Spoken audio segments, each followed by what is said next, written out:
WTVJ Channel 4 News welcomes you to Hurricane Andrew, As It Happened. Proceeds from the purchase of this documentary are going to a nonprofit organization called We Will Rebuild that is helping to restore economic prosperity to the devastated area. To make an additional tax-deductible donation, please call 1-800-551-1010. We thank you for the contribution you've already made to the victims of Hurricane Andrew. We also want to recognize our sponsors, Blockbuster Entertainment, Burdines, and Winn-Dixie. Their support was crucial in the distribution of this special program. I mean, there is no safe place in South Florida tonight. These winds exceed the building code.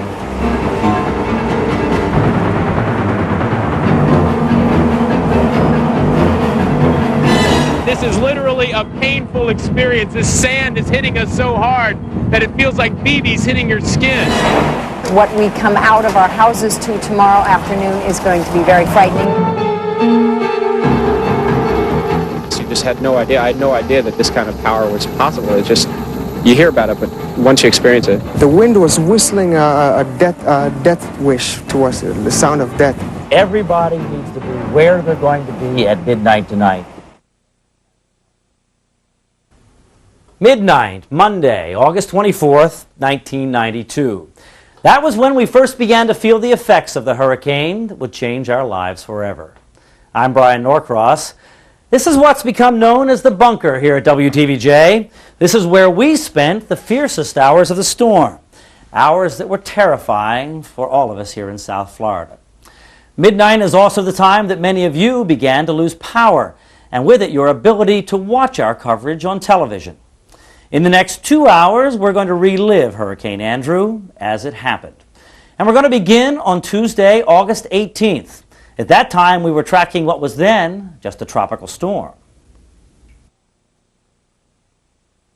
As this comes along, if it gets close enough to that, it's going to get swept up in that flow and go that way. But so far, it's looking like it's going to stay south, and this system is going to move away as well. So this bears very close watching, especially late in the week. Let's go ahead and locate it for you so you can plot it. 19.2 north, 59.5 west, 50-mile-an-hour winds, west-northwest at 21, and there you see the central pressure. It's reported now that it may be forming an eye. It was disorganized, becoming a little more organized, though.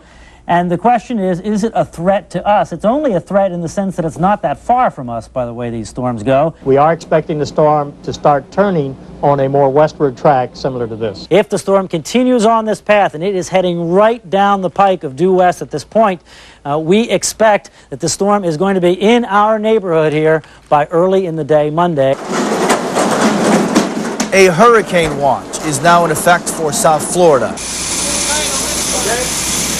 As you can see, it is almost 2 o'clock in the morning, and here at Varadero on Coral Way, every single one of the cashiers is busy. They've been busy all night. We're low enough for a couple days, 3 days at the most. And we strongly recommend that they follow the law and evacuate. It's for their own well-being. This is serious.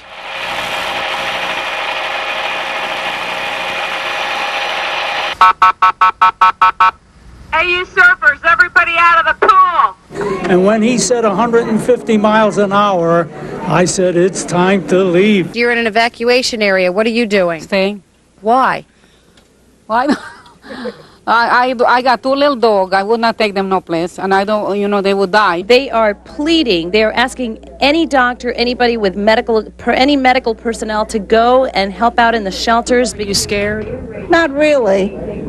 Cool, calm, and collected. At Jackson Memorial Hospital, the hallways are lined with pregnant women. Now, let me say this to you. I don't think this hurricane is going to be as bad as they're drawing out to be. But why take the chance? The process of evacuation for South Florida should be pretty much wrapped up by now. It is just about concluded. We're expecting to have the winds start arriving very, very shortly. It's absolutely for sure. No question about it. It is going to happen tonight.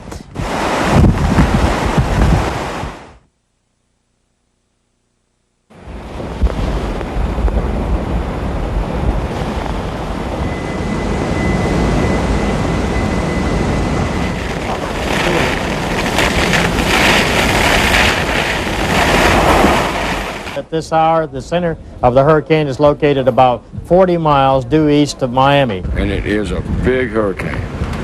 What do you think is going to happen to you when it starts blowing here really hard in a few hours? I'd say the wind's going to really blow friggin' hard. We've also been told now that they are experiencing heavy rains in the Fort Lauderdale area, so it appears now as we had anticipated. It's 11:59, and in fact, it's 12 o'clock straight up. Well, we hit that one pretty good, didn't we? We sure did. It's been about 90 minutes since the buses stopped rolling in Broward County, the buses that were taking evacuees from the coastal areas to the emergency shelters, and it was about 30 minutes ago that emergency coordinators suggested people stop driving. People should have been to those emergency shelters or wherever they were going about 30 minutes ago. It's not safe to be driving on these streets anymore.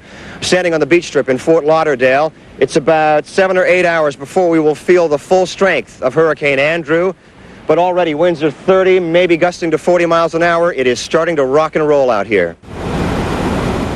We just came from downtown Miami, where there is a quiet crisis in the making. We're talking about the homeless population under the expressway. Take a look at the tape we shot.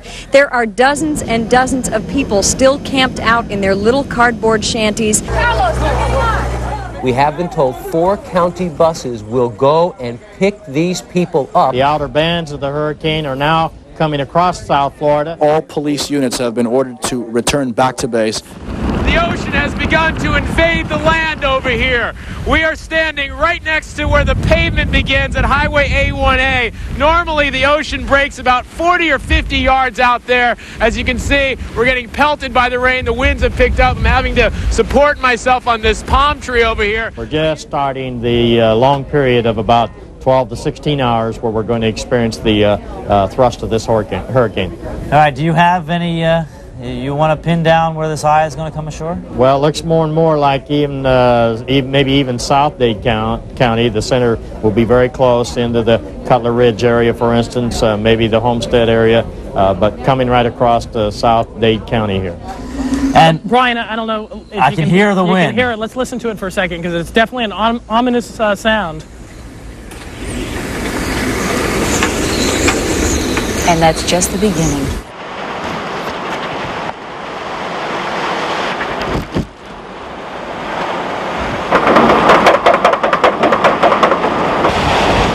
And here are the effects of Andrew as he begins to arrive here on Miami Beach.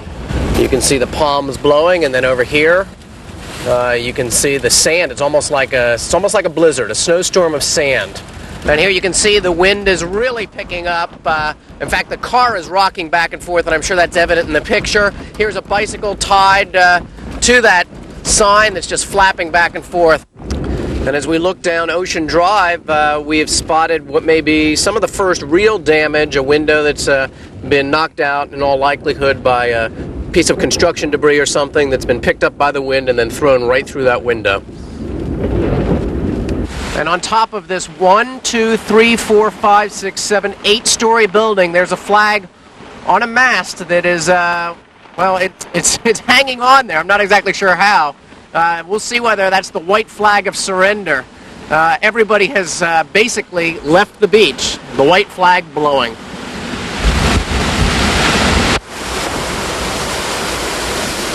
What is it like out there right now, and are you feeling a little concerned for your safety? Not really. It's an old building. It's been through a lot of hurricanes. We've got a wind meter inside, and we got 106 so far miles per hour. We're looking at downtown Miami, and every once in a while there's a brilliant burst of lightning that just fills the sky, and it's sort of an aquamarine lightning that just fills the sky. Well, here you can see the water's just whipping up, the wind is whipping up, the surf is just coming right across the front of our car. We're on the MacArthur Causeway, and the reason we can't get off the MacArthur Causeway is because as we turn over here, let me take the window down. I'll turn it down just for a minute. There you go. There's a tree that's down blocking the road. Just listen to this wind. I'm going to hold the microphone right up to the open window.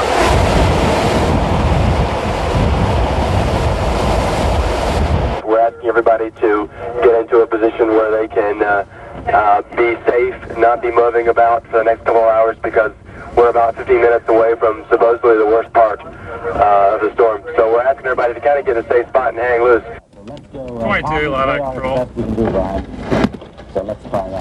right there. I don't know what to do. I don't care. Drive. We may be into something here worse than what we thought.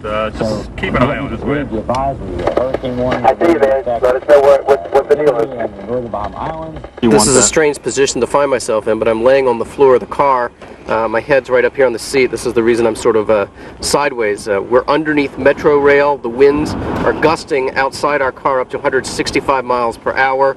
The car is shaking as if there were 10 people on either fender bouncing it up and down. You can see the camera bouncing here. I've got myself in this position in case some debris were to fly through and maybe hit a window. At least my head will be out of the way. Photographer Steve Schneider on the other side there, you can't see, but he's in somewhat of the same position as me, other than the fact that he's somewhat taller than me. He's 6'5", so he can't get down quite as low. This is the one place, I guess, that if we have any sense of safety, it is here, simply because we are underneath the Metro Rail, right at one of the archways, and the car is just in between. So if anything does blow through here, hopefully it'll hit the cement stilts that are holding this up. Friends, it is going to happen now for Dade County. Now, once the storm goes even further inland, this intense part of the storm is going to go through Coral Gables, and it's going to go through Coconut Grove, and it's going to go inland into the Kendall area, and it's going to be very, very bad all the way west, as far west as this county goes. We have just been told that some people in Dade are beginning to lose power. Whatever dumb luck we had has ended here. The power just went out throughout all of this Hallandale area. And that means that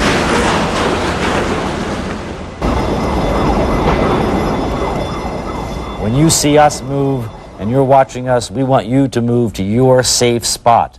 I'll tell you what, maybe, Raphael, you could find a couple batteries here to bring in here as we go in here so that we don't run out of power. Although we're going to, I guess Tony has a mic in here that we can use no matter what happens battery-wise.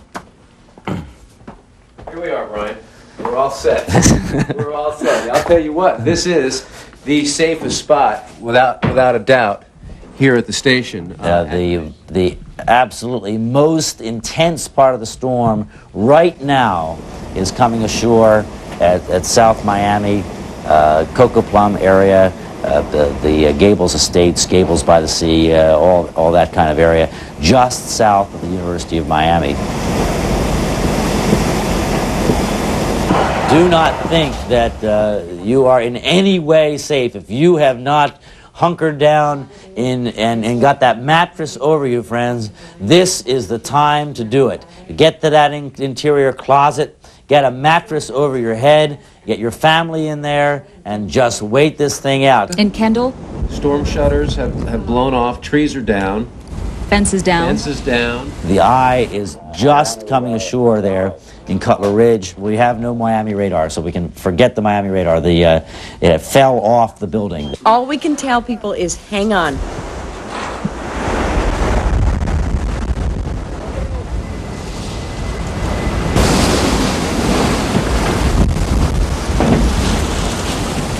Our producer is telling us that we have an NBC reporter. Is it Bruce Hall? Bruce, go ahead, please. All right, a couple of things from the outside area of your building that you may not be aware of yet. You've lost a satellite dish out here. The fence that is around is now disappeared. What you're getting is a very hard driving rain that is coming in with gusts of wind. It is throwing a lot of debris and material around. To do this, I have to have another fella hold me here because the wind and the gust just about pick you up. And that is the way it is. I've been through a number of hurricanes in a career with going through these storms, and this is among the third or fourth worst that I've ever been in. That would compare with Camille, Hugo, and Frederick, which went into Mobile in the mid-70s. Bruce Hall, this is Brian Norcross. Can you hear me? Yes, I can. All right, let me tell you that we can tell you with assuredness that here in downtown Miami, we are not in the intense part of this hurricane. The intense part of this hurricane is 10 miles south of us and covering the rest of Dade County to the south. Well, I don't know if you heard the report. We had Dr. Sheets on as they're trying to survive the storm at the Hurricane Center at this point. They had 152 mile-per-hour gusts and here we're estimating we're experiencing something on the order of 80 to 90 mile per hour winds in downtown Miami. So that's the kind of difference we're talking about. And it is a very significant difference. And while you were talking about winds of 80 to 90 miles an hour right here, and you're protected by some buildings occasionally in the downtown area, right, once you get up to 150, that is a major difference. And we can tell the effects of that as we see the wind and the rain and debris come through the area. And you can tell in certain areas, probably to the south as you indicate, it's got to be a lot more severe than this. Well, I can tell you with absolute assurance, we have people that have died. I mean, I say that just because we know what the weather conditions were like, and anybody there would not have survived along the bayfront in South Miami with those kinds of things. Gee. I tell you, Bruce, you better get in. If you're out there for our sake, please come on in. You've made your point, and we certainly appreciate it, but we have no further need of your services out there. As Andrew's eye moved across South Dade between 4 and 6:30 that morning, windows shattered and roofs were torn off. Amazingly, even as their homes were coming down around them, people called in to be our eyes and ears and to find out if it would ever end. What are you experiencing out there, Ken? Well, Brian, we've had nothing but continual, relentless wind. We've had no lulls. We've had continuous wind. Right. I'm sure your power is out, right? Yeah, we're watching you on a battery-powered radio. Battery-powered television? Yes. All right. Obviously, your phone is very, very weak. Okay. So speak up as much as you can. All right, we've been pretty lucky out here. We've only lost one window, but every once in a while we can hear some tiles coming off the top of the roof. We've lost most of our landscaping also. Apparently a lot of people are calling, just panicking and saying, how are they going to get through the storm? Something you can tell them to just let them know what it's going to be like and what they can expect in the next couple of hours. We understand a woman by the name of Madeline in Kendall is on the phone. Madeline, what's the situation there? Okay, we have a window broke in one of the rooms, and the door is closed, and they're trying to hold the door back because it looks like it's all going to cave in. All right, that's what you need to do. You need to do everything you can to hold that door in, Madeline. And you all get all your might behind that, because you need to stay in that enclosed room there and not allow that in. Those interior doors are not made to withstand it. What's going on now? No, we're in the bathroom. My father and my brother-in-law are holding the door. All right, well, as many people as you can get on that door, you need to do that, because you are going to experience this intense storm for a good while longer. So do the best you could do to give them as much help as you can there, because it is not over. It is likely to get worse again, okay? Okay, and how long? We have a long time to go, okay? We have hours to go here before this is over. It's going to be very, very difficult, and you're just going to have to decide, we're going to stick this out, and we're going to stick together, and we're going to make it through it, okay? Okay. You know, it's chilling that the things we just sat here and talked about a couple hours ago are happening in almost precise detail. 164 miles per hour is what the winds peaked out at the Hurricane Center. 164 miles per hour. Over there, we have just left the Metro Dade Aviation Center. This is a privately owned building where planes have been turned upside down, torn apart, the wings destroyed on this particular private plane. Many of them just completely out of commission for a long, long time. Hangars destroyed, equipment everywhere.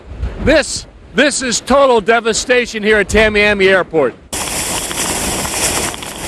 By no means are things back to normal. And they're just coming out of the house now for the first time since the hurricane hit. This is about 8:30 this morning. Oh, my goodness. And this is their view of their bedroom. This place looks bad. It looks like Hiroshima. Tell me what you see. What I am not seeing is no emergency vehicles, not police, not rescue, not fire rescue. Forget it. The airport is closed. It's about 8:30, and we're going to tell you that parts of Ocean Drive are basically impassable. It's not a good idea to get out here at this hour. Huge lights that have tumbled down onto I-95. As you can see, nobody's getting through, and nobody's going to get through for some time.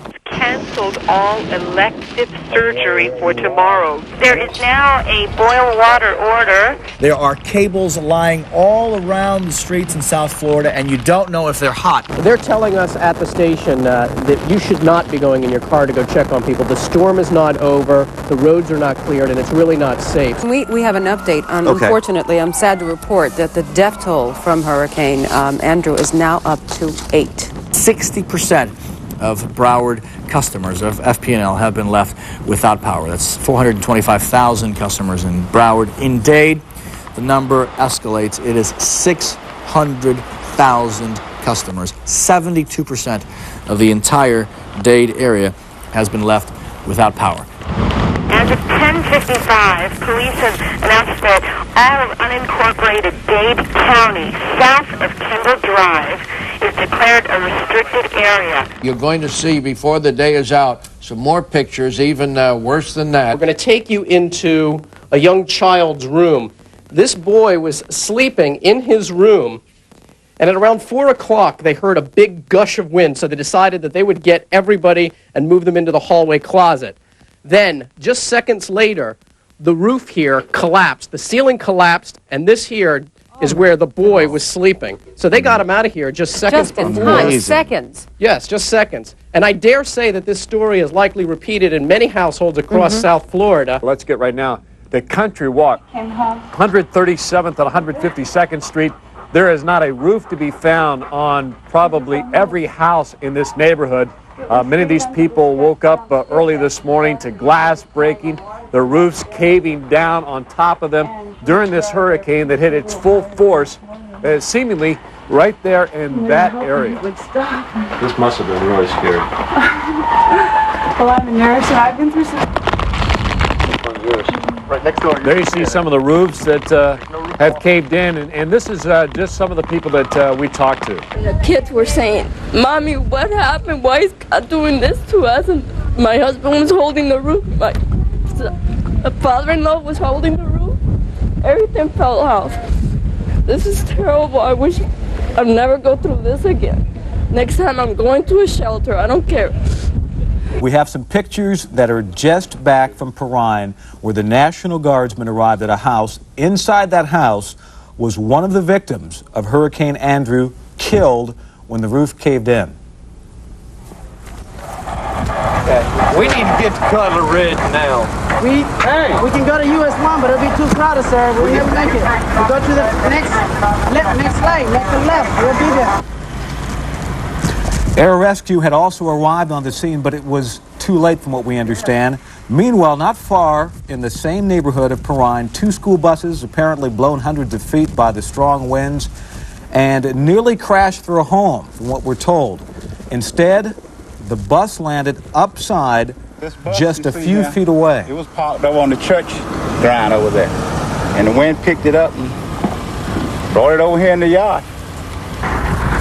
Just some of the devastation in Perrine. A gentleman was asking about that who called about 10, 15 minutes ago. And just as you said, Brian Allen, that you feared, the pictures would be the same. The devastation, the twisted metal, roofs blown off homes. You see buses tossed about like toy cars. It's a mess out there. I just returned from what I thought was perhaps the most dramatic scene that I've had experience with yet in this hurricane, and that's at Baptist Hospital, where the victims of Hurricane Andrew are just coming by the dozens. During the time that we were there were 50 people crowded into the emergency room at Baptist Hospital. There you see some of the patients arriving, and this little boy, this was a tragic case. That mother was huddling him in bed, said she doesn't even know how it happened. He had a hole in his head. It's very graphic. It's so difficult to talk about, and I know you as a mother, Teresa, feel it. I was moved nearly to tears just seeing the scene at the emergency room. It's not only the bumps and the bruises and the cuts and the fact that a lot of the people had to walk themselves and drive themselves to the emergency room because rescue crews couldn't get there, but it's also the fact that they feel like they have been through the worst times of their life. And I'd like for you to hear some of those interviews just so you can hear the graphic description and the emotional descriptions these people had.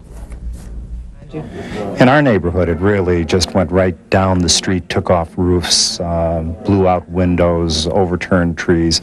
It's a it looks like a war zone. All you hear is things crashing, and you're going, oh God, what was that now? You know, and you're huddled in the bathroom, and you got the little radio on trying to hear what's going on. 2x4s flying all through my house. I've lost everything I had. You lost everything? My house is a total it's totaled. How did you hurt yourself? I don't know. I really don't. All I know is at one point I turned around to check something out, and I probably hit something sharp or something, but I just don't know. I've lost all thought about everything, about what happened. I just tried to, all I wanted to do was protect myself. Just save your life. That's all.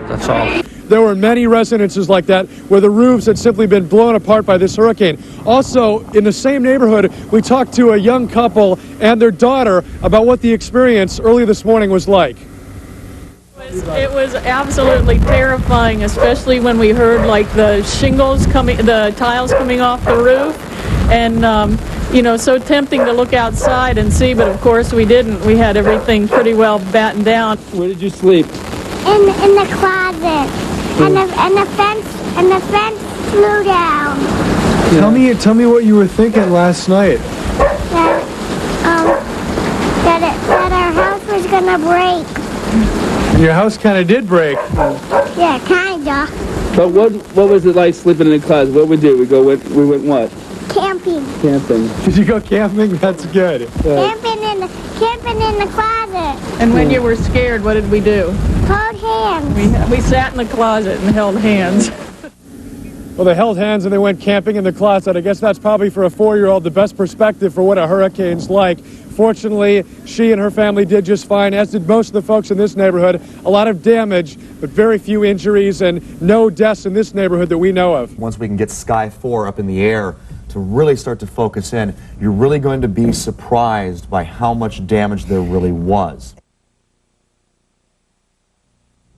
We understand right now we can perhaps get the first look at what's going on up in the air from Sky 4. Rob Pierce, are you with us right now? Yes, I am. We have Buddy McKay on board the helicopter with us. Also, Linda Shelley from, she's the head of the Emergency Operations Department. We're going to look to show you some of the devastation down here at the Dadeland Trailer Park. You can talk with both Buddy McKay and Linda Shelley and ask them questions. Mr. McKay, I saw the wide shot, the wide view just before our photographer Rob Pierce zoomed in on some of the tops of some of these buildings. What is your initial reaction? When I saw that, I gasped. Well, we've been gasping also. This is incredible. It has just flattened this area. I had seen the other surrounding areas, and clearly there's been a lot of damage, but this can only be described as total devastation. President Bush, as we have made an announcement earlier, is going to be arriving sometime around 5 o'clock this afternoon at Opelika Airport. What is the governor going to tell President Bush? Well, I think all President Bush has got to do is take a look at this. Nobody will have to tell him anything. This is absolute devastation. If they're going to declare any place in America a disaster, it would have to be this one. There are concrete telephone poles lying on the ground, and there's just nothing but little bitty fragments of what used to be mobile homes. Okay, Rob, do us one last favor. Just give us one last look of this area. And is the devastation as far as you can see with your naked eye? Yeah, look at it. It's as far as we can see. I mean, there's an area out here that things are looking a little better, but look at this. I mean, the roofs of the houses are gone, and this is a good mile away. Yes, I'd have to say where you see a house with a roof that's even partly there, it's in pretty good shape. I mean, look at this. I mean, this alone tells you the strength of the storm. It just whipped this house right apart. What about rescue personnel? I mean, do you see emergency vehicles in there, ambulances and the like? Not a lot right here. I'll tell you what, Tom, as I worked my way down to pick up this helicopter, there were a lot of people on the road, needlessly on the road, just to get a look at what's happening. That's slowing down emergency vehicles tremendously because they can't get around. We can't urge enough for you to stay in your homes or stay in the shelter or wherever you're at. Don't go out sightseeing at this point because emergency crews and cleanup crews have got to be able to get around. Sky 4 is over just south of Tammy Airport at 500 feet. Rob, Brian Allen, one quick question for you. As a guesstimate, 90% of structures in that area damaged? I almost have to say close to 100. What about you, Mr. McKay? I don't believe I can see a single. I don't see a single structure here that doesn't have major damage to it. As you can see, a lot of flooding over here. Look at the street. Right. What that is that's not heavy rain, and you can see the sand, see all the dirt up in there. You're absolutely right. That's the ocean that has come in there in this storm surge that came across there. You can see the incredible damage. How many feet would you estimate at this point by looking at some of this? Well, as far as the surge? it seems to me that we have evidently didn't have quite as large a surge over the whole breadth of Brian, look at this. Look at this. A boat in the pool. Ooh. Well, there's a classic shot. Talking for Rob Pierce is in Sky 4 over Miami Beach. I understand they're getting ready to open the MacArthur Causeway, and folks are heading back. And boy, look at that! Wow. Teresa, look at this. Certainly a huge traffic jam. Ooh. As we work our way around and swing around. I can't show you all the way over to the beach, rather over to Miami, but there is a significant traffic jam here on Watson Island, the MacArthur Causeway. People obviously trying to get back. Needless to say, if you can avoid coming into this mess right now, do it. Let me pan over here and show you this other side here. You can see how literally backed up it is on all the bridges, including the Julia Tunnel, which we flew over just a couple minutes ago. Now we're at Homestead Air Force Base. That's right. What used to be Homestead Air Force Base, I'm afraid. Look at this. We're going to work our way around here, and you're going to see some planes here that obviously felt the brunt of it. Every building here looks to have sustained major damage here, and as we work our way around here, you can see. That looks like that was a hangar for the fighter jets there. 200 units, we were told last night, were destroyed. Housing units were destroyed at Homestead Air Force Base. I think so. That's what we saw just a moment ago. We're being told that's an F-16, Brian. An F-16? Mm-hmm. Brian, it's like someone dropped a bomb on this area. I just can't even conceive it yet. And this building has just been blown flat. Look at that. Oh my God. Do you know what that building was? Any idea what that building was? It's hard to say. It looks like maybe some type of warehouse structure, large panels, not much. There's some cranes down there. See the cranes? Yeah. Yes. We're right across from Toys R Us. Exactly. Actually, this is the Toys R Us store, and you can see it's pretty hit too. I believe this is the Home Depot of all things. How ironic, a Home Depot. Rob, your impressions. Were you prepared for this much devastation when you went up? Absolutely not. I was up through the storm all night last night in downtown Miami Beach, and I never expected this. You know, we're going to move around here over here and look at this. My God, I can't believe this. Lieutenant Governor McKay? Yes. Your gut feeling right now as you're flying over this area, sir? This is just absent a war. I can't believe this kind of thing would happen. People have got to see this and realize the tremendous danger of a hurricane of this magnitude.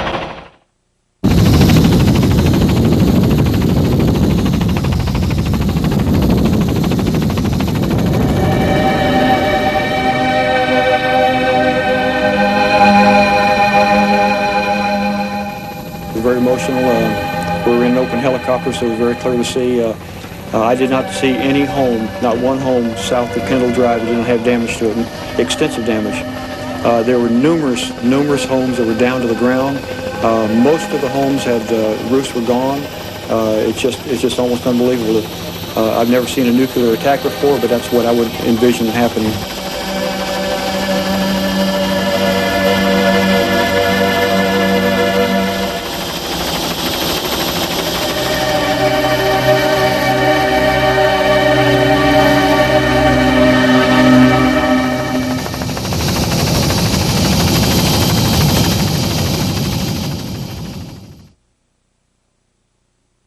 Okay, we've got some video now of Hallandale Beach. We can show you some of the damage there. This is driving down Hallandale Beach. Again, it's the same scenario. The trees down, the street signs down, rain again, traffic lights down, some electrical wires They don't look like they're down. They look like they could be coming down if something fell against them right there. It's about 14th Avenue Northwest, if I saw the sign correctly there. Just some of the damage on the canopies around some of the buildings have been ripped out. Some of the phones have been actually dented around. And some of the stop signs are down on the street, and some of the fish are down on the streets as well. So I think that was more likely from storm surge from anything else. I'd like to have, if we have any more photographers going out like that and they find a fish or something like that, if we could try to get a relationship shot to at least show from the edge of the water as to where they find it. Yeah, that's because we're still waiting for some storm surge information. So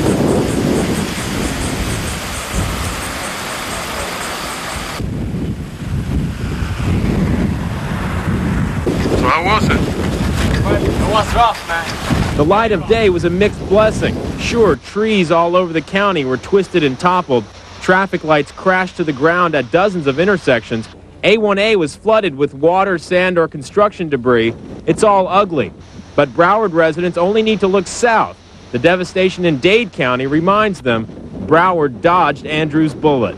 We're outside Miami Carroll City Senior High School, where we spent the night inside this shelter. There are still about 2,000 people inside. We wanted to show you what's happened outside. Take a look at this tree. You were speaking of trees that had been uprooted through the night. This is a huge tree. Whoa. I'm told it's a ficus, but I'm not absolutely sure. But it may or may not be salvageable. This is one of the trees we observed from a loading dock just here on the end of the school building through the night. We were able to watch some of the activity from inside. Believe me, it was a dramatic scene even after dark. But looking at it now, we had no idea the scope of the damage. Again, this is just one tree. We're not talking about residences or losses of life just yet in Carroll City.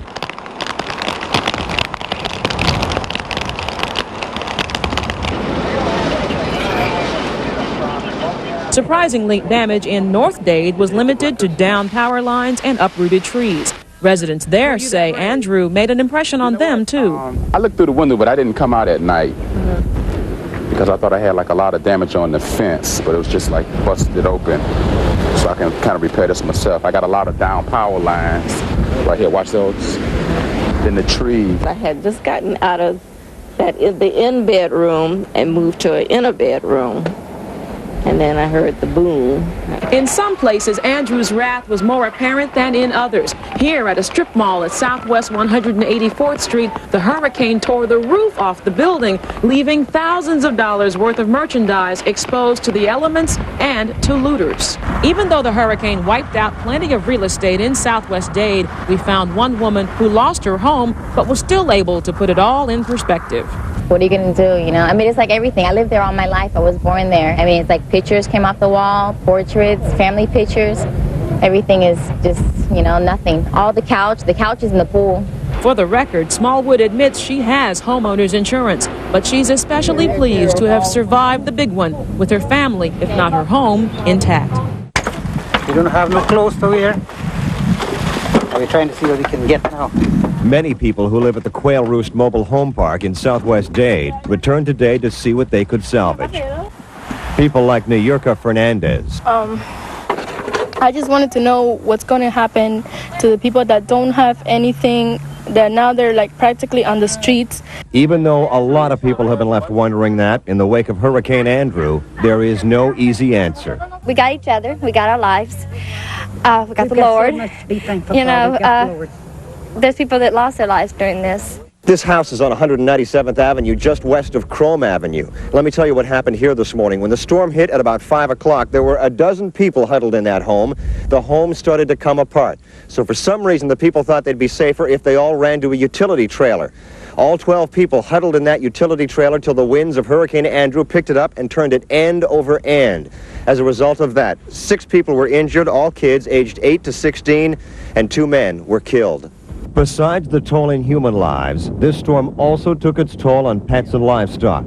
We saw some horses roaming free, some stuck in the mud, some that didn't make it. This is one of the westernmost sections of Dade County. This overturned truck here is testament to the strength, the ferocity of Hurricane Andrew. Here's another overturned truck here. Behind me are the fields where migrant workers in this area pick beans and strawberries. We've seen a lot of migrant workers who are homeless, who are wandering around. They don't know where to go. Now, in town, they lost power lines, they lost roofs, but out here, they lost entire buildings. Well, it sounded like a freight train coming through here. And in more cases than not, what used to be a building is now a heap of metal and wood. We just had to scuttle into a hole and just grab a hold of the kids. I was even going to tie them down. We didn't even have a chance to tie them down. I'm a skydiver, and I know what it is to do 200 standing on my head. And the winds that were whistling through his house when the back room blew out at 4:30, 5 o'clock this morning, I figured we had 150 miles an hour wind blowing through the house. It will take a while, but the people who own and work the farms and ranches in this area will start over, and they'll never forget the hurricane of '92. It actually just bent the metal bars in from the force of the wind. You know, it just actually bent the metal bar, twisted it like it was a piece of plastic. That's where one of the lights was. It like sucked up through.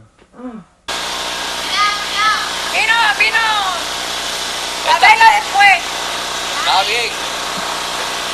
Ahorita vamos a bajar por allá. Ahora yo voy a bajar para verla. Paulita, está tristona, ¿eh? Pobrecita. ¿Quién es la familia de usted? Él. A man was holding his daughter very close to him, and through the window a piece of plywood fell and hit her directly and killed her as the man had her in his arms. It would be terrible if some people had decided not to leave, because I don't see how they could have survived this. It's terrible.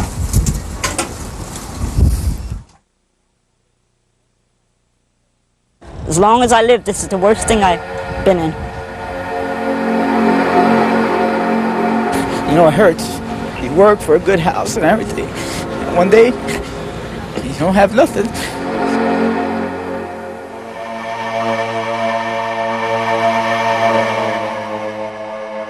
This used to be all trees and shade and everybody happy and peaceful. And it's like a bomb hit here or something.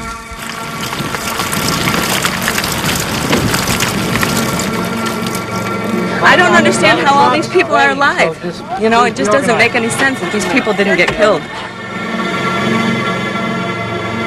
She wanted to run out the door, and I grabbed her and said, baby, you can't go out there, because if you do, you won't make it.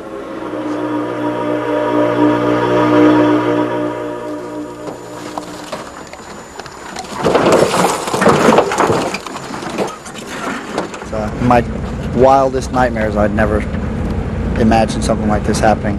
We decided to get up the courage to open the door, and I opened it. And I pushed it a little bit, but the power from the wind was so strong. And I looked up, and all I saw was the sky.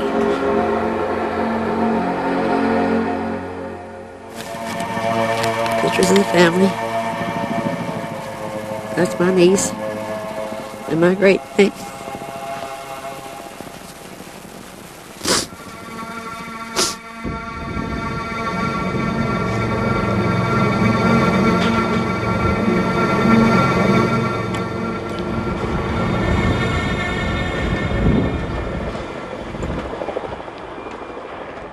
When the storm got bad, about 4 o'clock, I noticed that the glass doors began bending about 3 inches.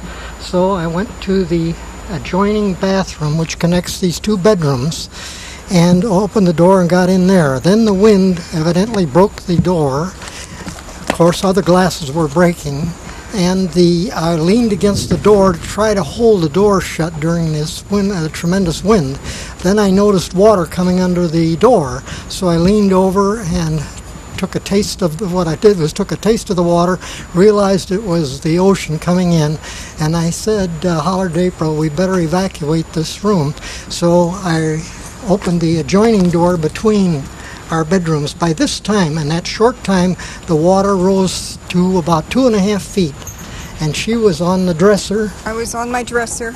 And I climbed up and I said we better go forward, and we went down the short hallway to the library. The wind was so violent and so noisy. Some people have described it like a DC-7 landing, but it was horrendously noisy. But the walls were going in. The walls went in by the fireplace, disintegrated. They say that the closets are the safest place in your house. Forget it in this one. They blew in. All of this as you were moving through the house? Mm-hmm. Yes. And By that time, the water was over 4 feet and climbing rapidly, so I went over to the windows, started breaking out the windows right there to give us some possibility of escape. But the water was coming in and rushing out so fast that doing anything was impossible, and it got to be 6 foot deep, which is a half a foot over my head, but I was climbing on rubble to stand up, and she was on the... I've started out on furniture that was floating and trying to keep the furniture away.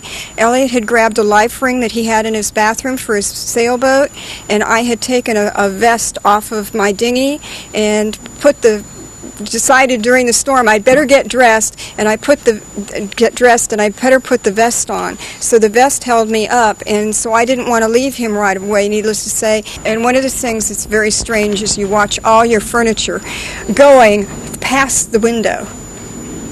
Outside? Outside over here, you saw it washing past? Washing past. How did you feel when you emerged from this house and you saw this scene around you and knew you'd survived? We are alive. Where were you when the roof blew off? We were in the bathroom then. That was after it got really bad. And this is where I spent the worst portion of the storm.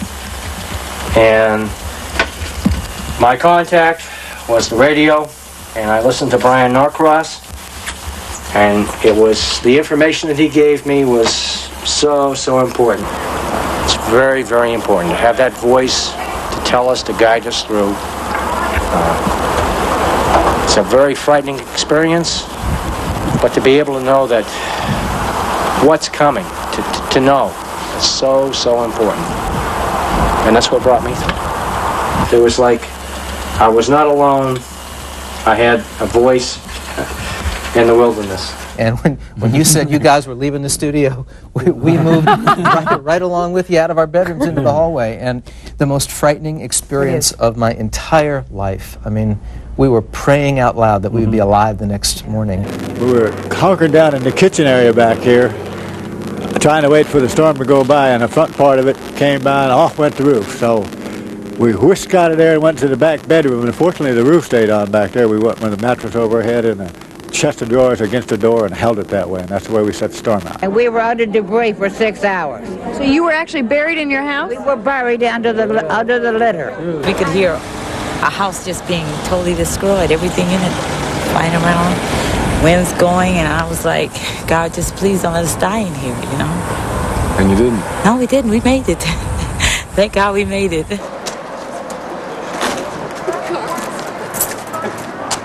You're laughing through this. How can you be laughing when something like this? I don't know why. How can I do it? I live here. I can't do it. Were you inside when the? No, I left the last the time happened. Right. Yeah. At least you're alive. All my life happened at the house like this, and now no more. I don't know how to do that. You have insurance though, right? Yeah, I have insurance, State Farm insurance. Yeah, I think that he can help me. They can help me. It's terrible. Yeah, it's terrible. Yeah, 100%. Yeah. We can use it. All the stuff just blew out on the side here. Yeah. Yeah. You can move up there. Yeah, easy, okay? Yeah.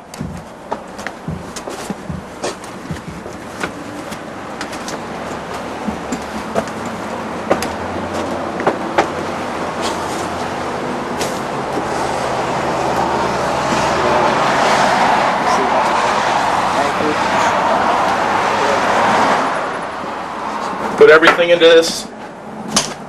All your life savings, right? Yeah, all my life savings. Put everything, every money in the house. Everything. Now everything broken. You want to see where we were when all this happened? Yeah, I sure would. Well, about 3 o'clock, my daughter and I heard the front doors flash open. So we came down here and tried to shut them back. And as we were holding the doors, these two side windows burst in. And then we went into, there's a closet down here. Yeah. Watch all the glass. This used to be a nice house. My 3 children and I, we stayed in this closet here underneath the stairs. That was our refuge. That was it right there? That was it right there. We couldn't go to the garage because our garage door flew off and the side door to the garage also flew off. So that was our only refuge in this house. That had to be absolutely frightening to be in there. That was beyond frightening. That was a supernatural experience that scared us beyond explanation. The upstairs is demolished. We can't even get upstairs. I can't get out because my car keys are lost someplace upstairs, and you can't navigate through to go look for anything. How about your kids? My kids? You talking to them? They're petrified. They prayed a lot. They're petrified right now. They're really not talking because they don't really know what we're going to do. Just waiting for Mommy to come up with some solutions, which she doesn't have right now. This is it.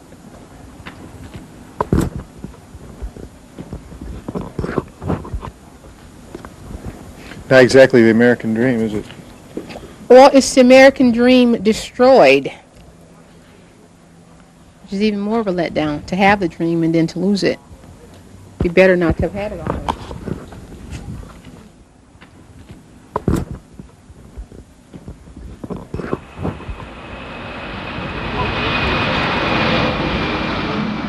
Air Force One is now landing at Opa-locka Airport.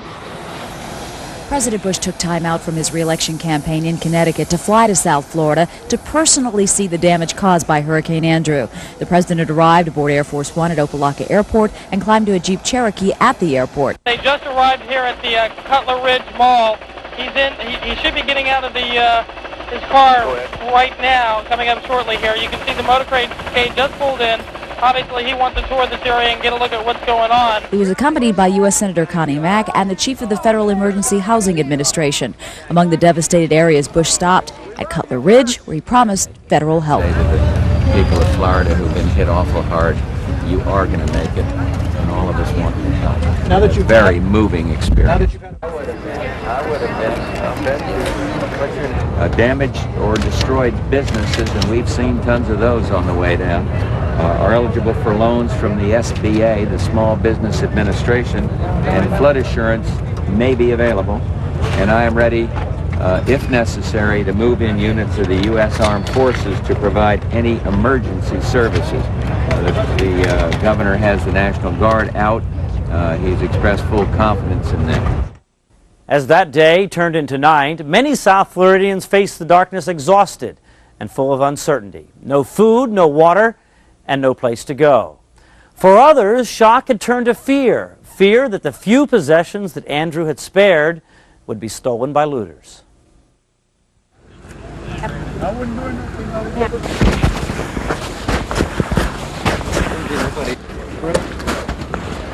This is certainly where the worst of the destruction is, here in Cutler Ridge in South Dade County. Behind me you can see a Specs record store, which is completely demolished by this by the storm. Over here is a Holiday Inn that, as you guys have been saying, looks like it's been air-bombed. That was Governor Child's words. Looks like a war zone. In fact, it is a war zone here. You've got the National Guard, some 1,000 troops here in South Florida. And they're here for a reason. Let me show you for just a moment, and I'll just wait to tell you what this is. It's a confrontation between a suspected looter and the National Guard. Stop fighting. Stay down, man. Take the gun. Get the gun out of here. Get the gun away. Stay down. Hey, hey, hey. Hey, don't give me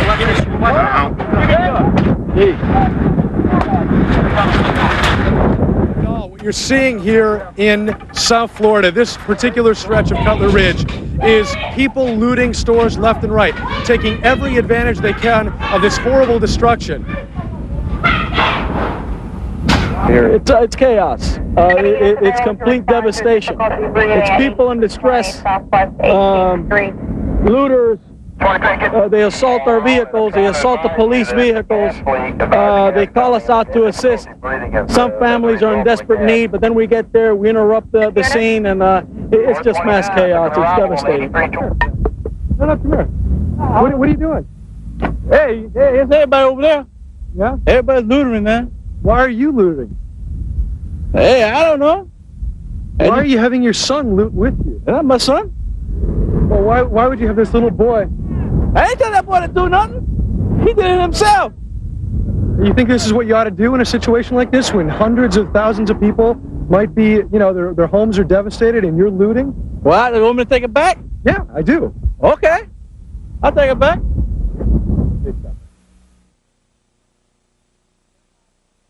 A curfew is hereby immediately in effect to last until rescinded by further order from 7 p.m. to 7 a.m. for the entire area of Dade County, Florida. Curfew goes into effect. What are your orders?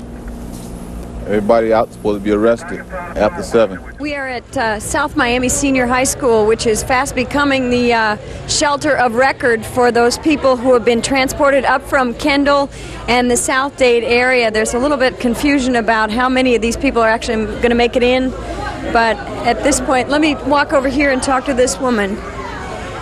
Where are you all coming from? Homestead. From Homestead? Do you have enough supplies? You have Huggies for the baby, I see? Yes. Any bedding or anything? Are you going to be okay? Hopefully. Do they say there's room? I don't know. I just got here. Where did you spend last night? We spent it on the hurricane. We spent, we was inside of a bedroom and the whole roof blew off. We ran inside the bedroom. Yeah, it was really bad. All right. Terrible hurricane. I don't never want to go through it again. Let's see if we can skirt through here, but they are trying to get all of these people registered at this shelter. They need to have a record of who is coming in and where they are coming from, and hopefully the supplies will hold in this shelter. Where are you from?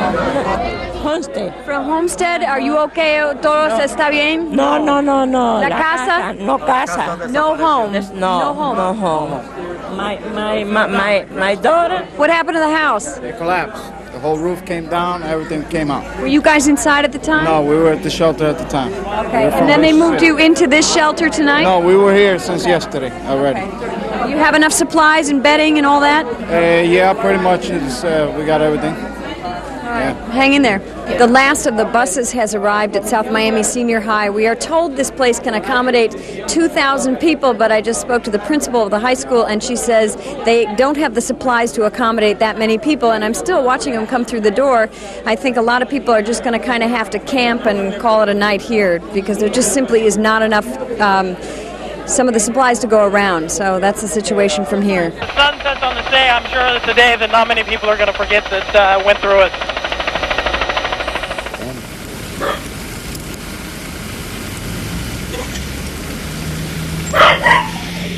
Must have been right behind us.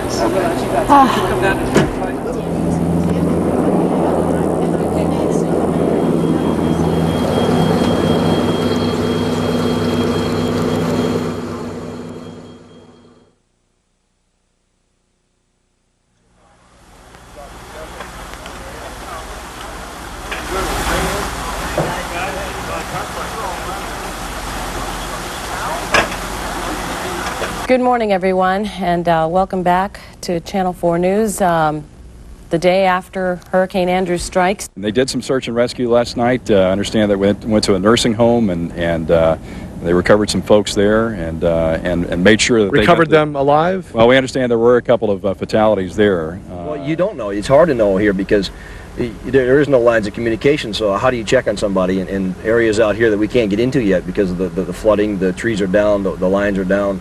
Telephone poles are across the roadways and you can't get to them, and so it's just a matter of time. We've been up in the air and searching and stuff like that, so you don't know what we've got to look forward to yet. Go find him, check it, Sam. Get in there. Well, right now we're checking a pile of rubble. It looks like it was probably either a bathroom or maybe part of a kitchen, which is an area that a person may have been in when this occurred, and waiting for the dog to give me an alert and to show that she smells the scent of a human. Or a lot of times it's the scent of some clothes that were freshly worn. Check. Good girl, check. As every minute goes by, if there's somebody that's trapped and somebody that's injured, their health's going to possibly get worse. So we're trying to use every possible minute and second that we've got to try to locate somebody that's injured and take them out and help them. Sam, check it out. Good girl. Crawl. Easy. No, down. 12 confirmed deaths now just reported here at the Emergency Operations Center through Metro-Dade Police. 12 people dead now as a result of Hurricane Andrew. For those in the path of Andrew's most intense destruction, life had been reduced to the most primitive of conditions. Dade County, south of Kendall Drive, was a different world, a world so tragic, so bizarre, that it seemed unreal. It was a world that brought out the best and the worst in people.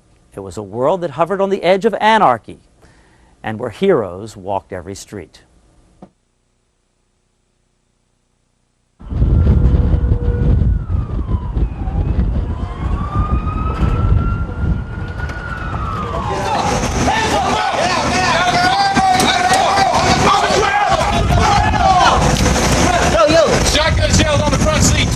They've got their M16s. They have live ammunition clips. And this is what looters are doing, as a matter of fact. They are actually climbing through here. Every year I always go out and I buy children, my grandchildren's Christmas presents.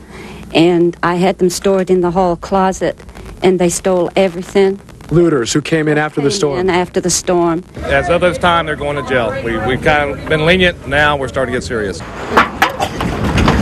Stay here. You sit here.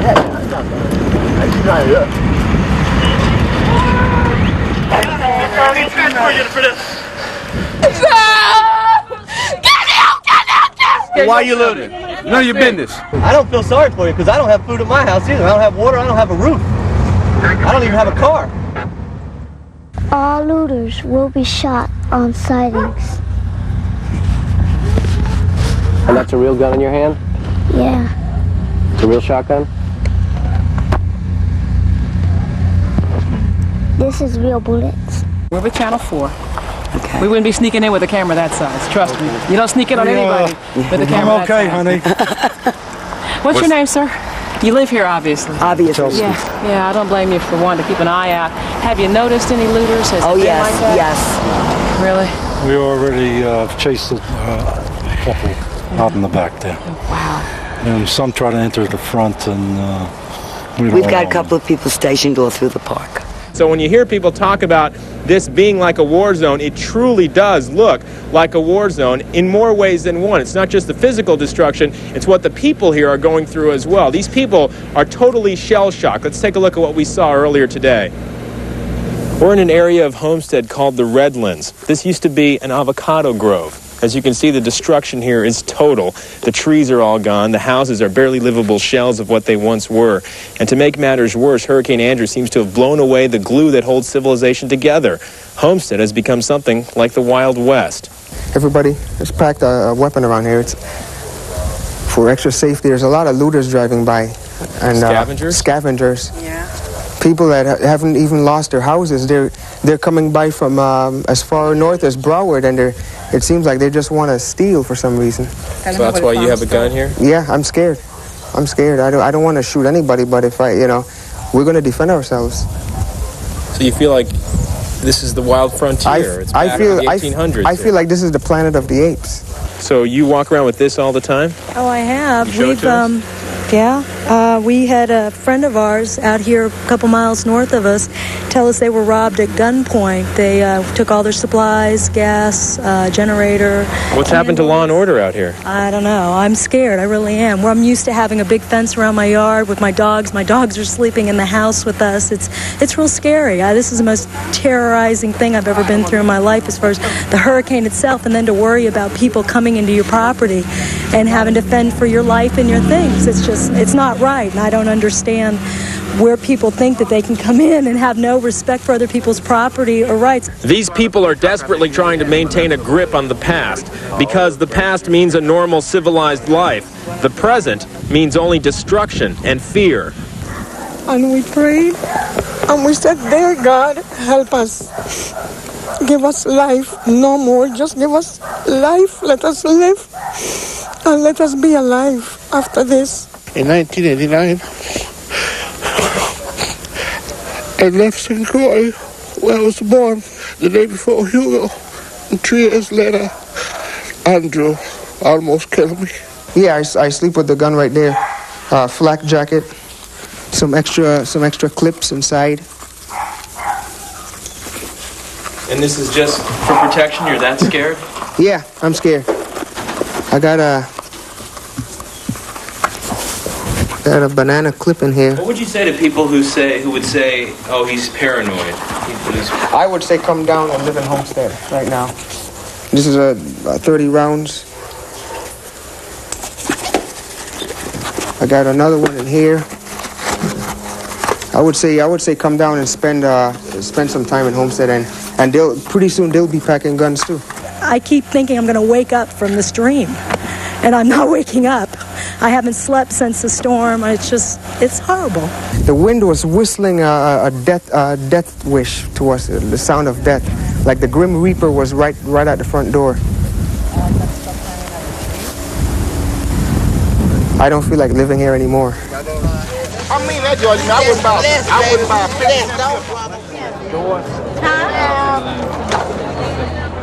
What happened to your home during the storm? Everything was gone, especially mine and the baby's room was all gone. We lost all our clothing. We have no shoes. We have nothing. Everything left. How's your son dealing with the situation? He's not doing very good. He cries constantly at night and the screaming. You know, at nighttime he gets very scared and he asks us to close the door. But, you know... And are you getting assistance that you need from the government? I called, supposedly. I'm supposed to hear from them to 3 to 10 days and see if they're going to come see the area where it was damaged, and they're going to let me know what they can help me with. And where do you go from here? From there, find a new place to stay at, because I had a rented house, so I have no insurance to cover anything I lost. Are you optimistic? Yeah. I just make the best of what I've got now. It's all I can do. Take it one day at a time. Well, we're going to open whatever we can open up and cook it and try to feed the kids. So this is about 5 households coming together trying to make this one meal. 5 households. A lot of people are waiting to get back in Key Biscayne. The word from officials is that residents will be able to get back in sometime later today. We want to go home. Yes, we want to go home. We came yesterday and one of the policemen told us, they said, if you want to be independent, this is what you get. We can't bathe. We can't flush our toilets. You know, we're out here working in the sun. Water is definitely a priority. Ice water. I mean, it's cold. Ice is a hot commodity. People have formed a line all the way down the block, further than we can even see from where we're standing right now. Yeah, that's a 6-hour, 7-hour wait on the average for 5 bags of ice. I've seen people come in here and steal water out of these shopping malls and center and go over here across the street on the corner and sell them $5 for a gallon of water. This guy from Tampa came down and was selling little pieces of dry ice for $3. Ice arrives in Homestead, and within moments, hot tempers flare.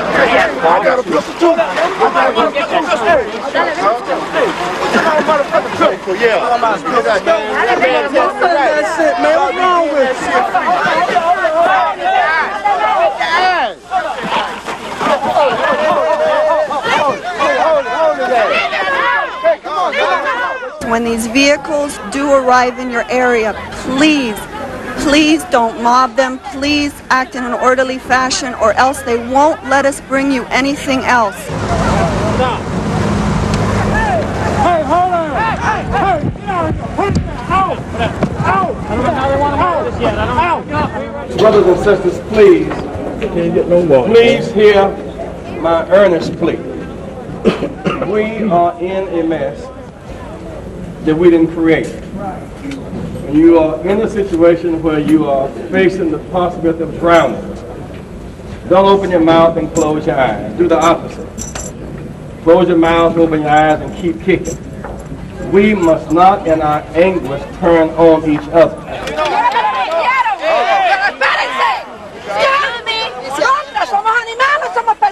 We've run out momentarily. There will be more later today. We need you to come back later, please. This is a real tough way to try and live. You got people scavenging, just literally scavenging.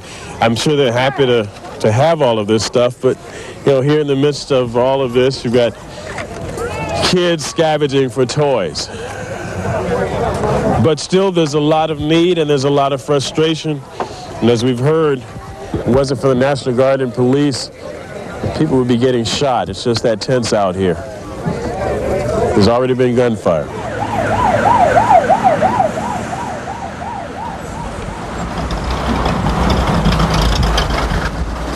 Traffic is a nightmare heading into Dade County. Heavy delays on the Palmetto Expressway. It's already slow around the big curve, and it continues slow down to 103 Street. Some intersections have signal lights, some of them don't, some of them have stop signs, some of them don't.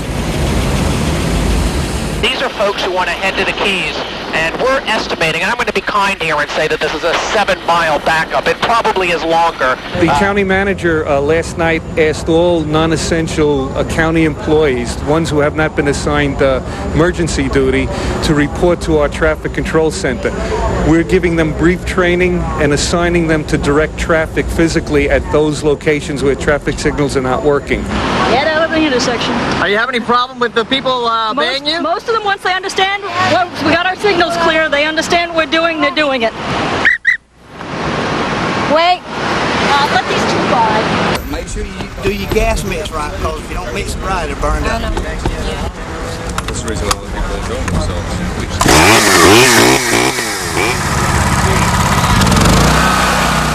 There are some people that are kicking us while we're down. By that I mean that they're charging way too much for the product or the service. We're selling generators, chainsaws, gas, and oil. Are people being fair out here, or are they gouging the public? They were gouging the public.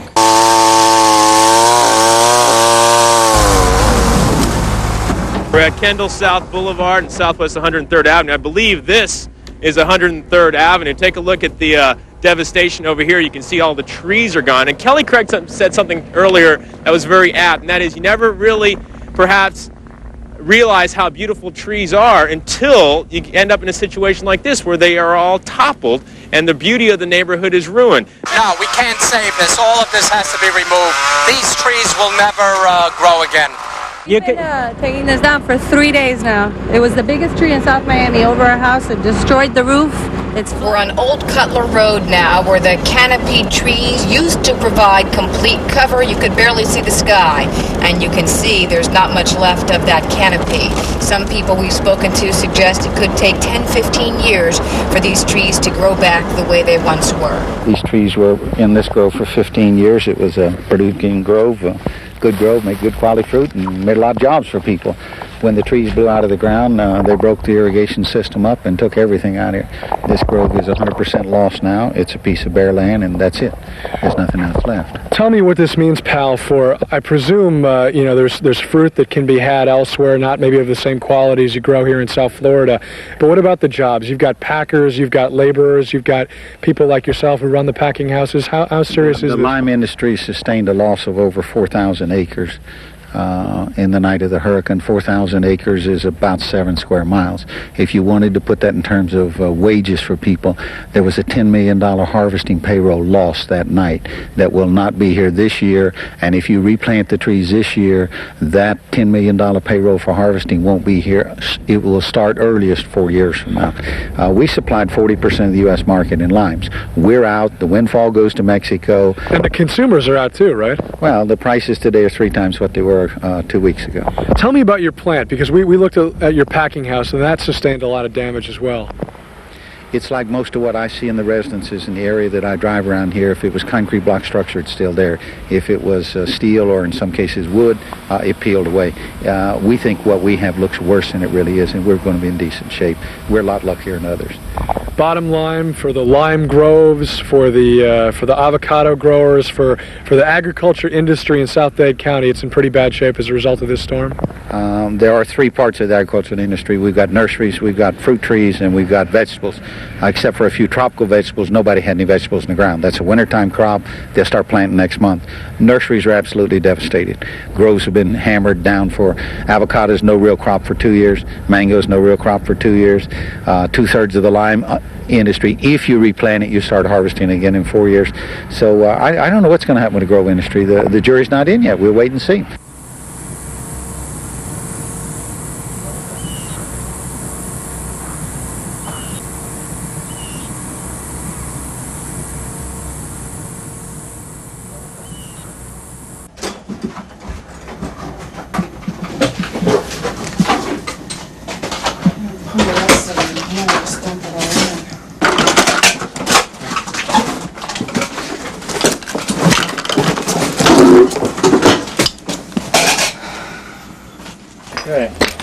this is home sweet home after Hurricane Andrew.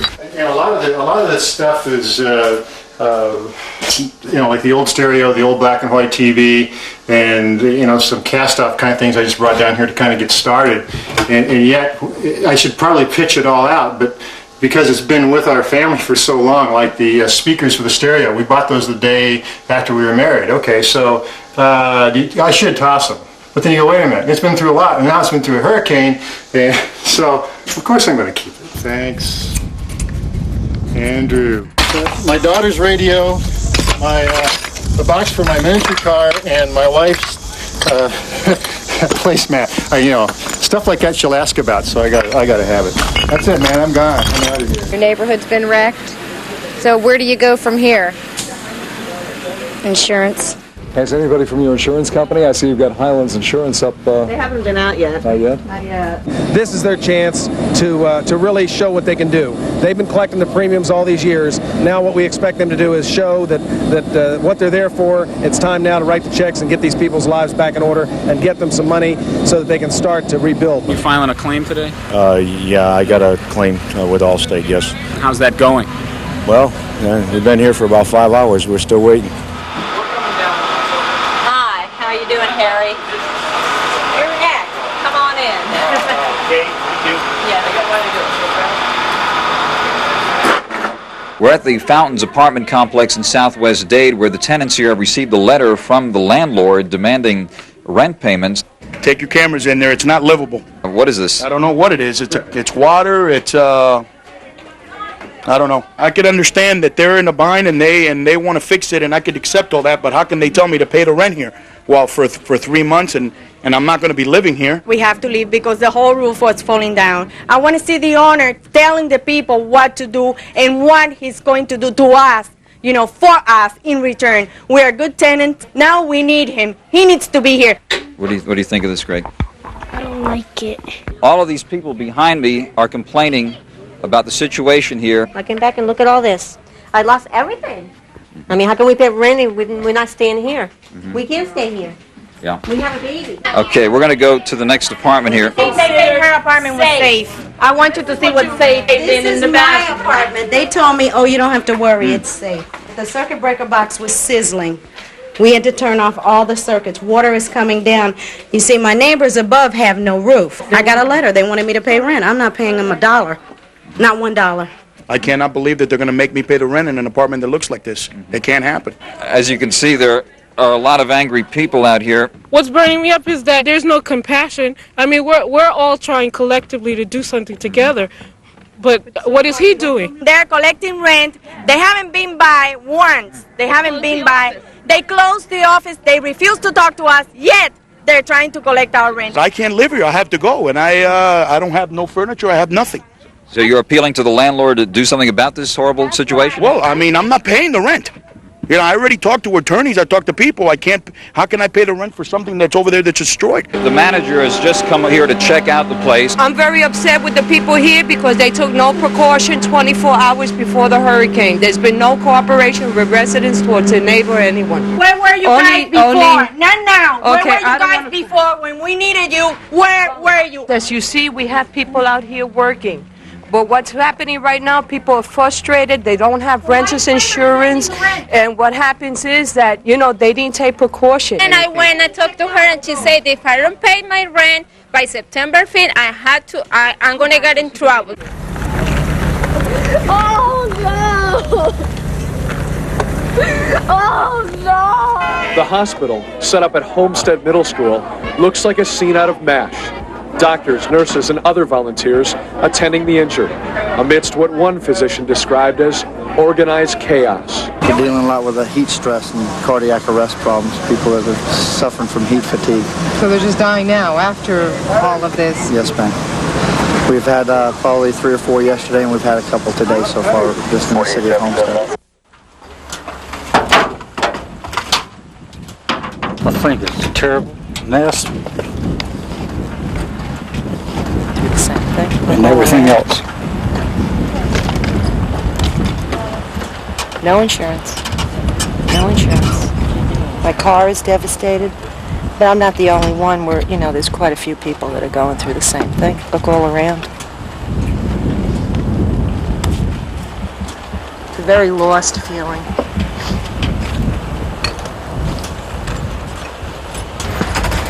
Boys, can you grab this stuff? Not much left. How did you feel when you came out here and you saw it for the first time?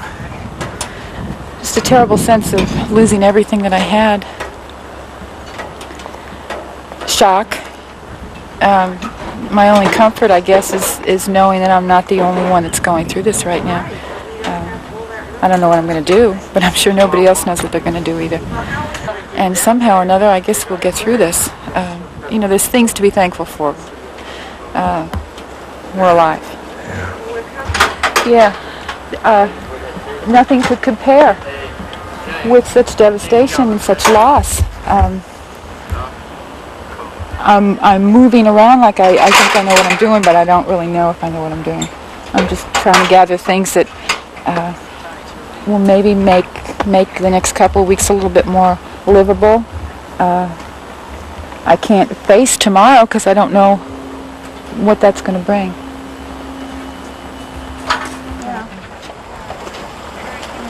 I just could not believe, I knew that there was going to be windows out, and I knew there was going to be roof damage, but I never thought that I would see just a flattened... Well, they said that there were some tornadoes afterwards.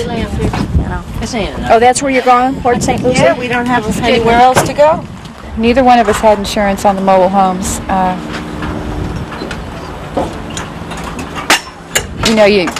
You make decisions in life. You don't know. We've got car insurance, life insurance, and it was just one of those things that we didn't think. Probably we just never thought it would happen. It did. And this will pass.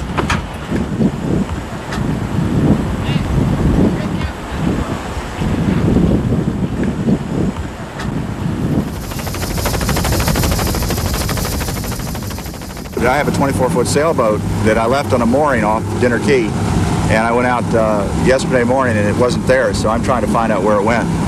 I'm hoping it's up on somebody's lawn. To show you the power of the ocean, the rising ocean during a storm, all you have to do is look at the backyard of this house on Old Cutler Road, and you see the Seaward Explorer.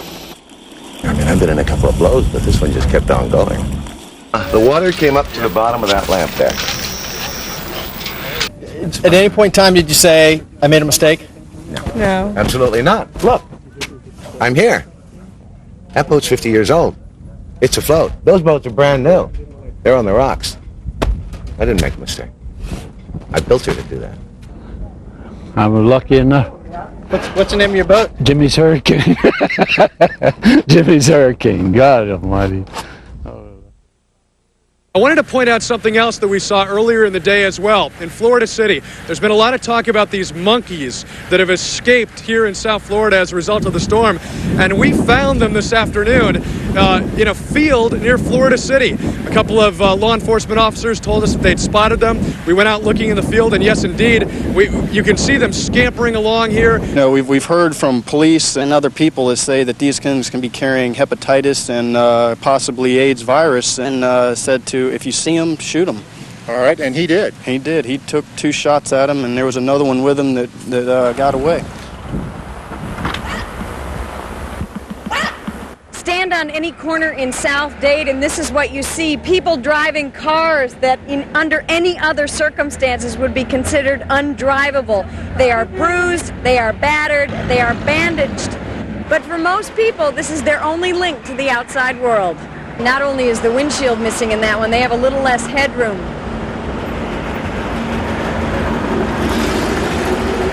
No back window either. The front end of that thing, that must have taken a tree. A convertible, no top, no front, not much left of that one.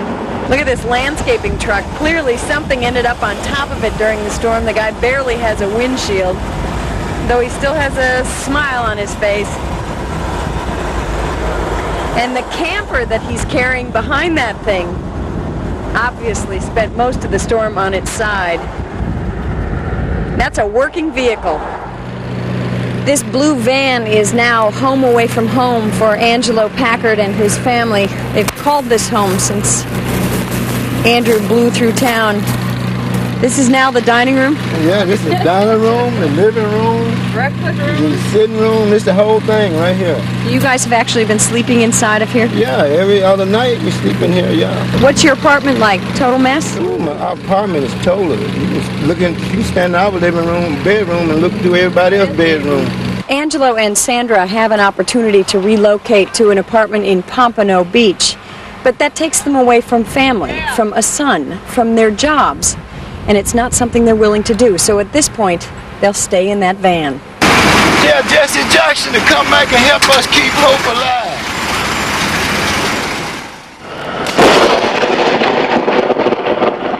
All right, take a look out here. The rain is starting to kick up again. We came out about 5 minutes ago because things have subsided a little bit. Carlos, if you can, take a look at my feet. Look at how much standing water there is. And I mean, for the last half hour, 45 minutes, it has been coming down relentless. But, you got to remember, most of the roofs down here are gone. So whatever contents people have not been able to salvage yet, now they're getting just dumped on. This rain, like I said. This is a mess. This is the second day in a row that these poor people have faced a huge onslaught of rain. In fact,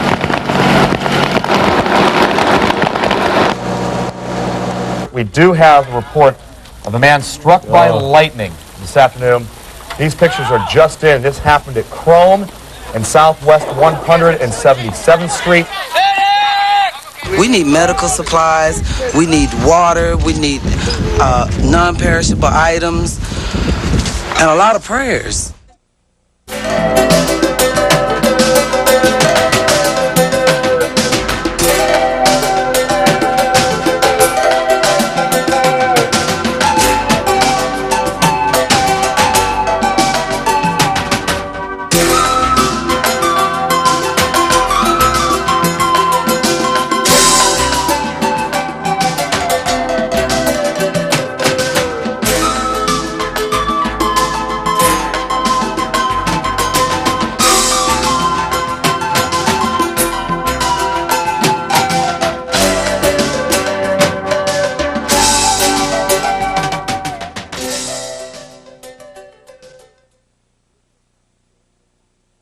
These are the kinds of stories we're talking about. Neighbors like Paul and Pam who are basically just sharing their resources. I had the chainsaw, but I didn't know how to work it. So he knows how to work it. I have the pieces. I have the oil, he has the gas. I'm meeting a lot of neighbors I didn't know. Yeah. Unfortunately, you know, a disaster has to come along to get people together. There wasn't a lot of activity happening as far as shelters opening and things like that, so we got with the city manager here in Homestead. We broke into this school, and now we're operating a shelter. Until we have people directing this effort, then the people who want to help will have to do it on their own. You have any more toilet paper? Wipes? I wanted the baby wipes.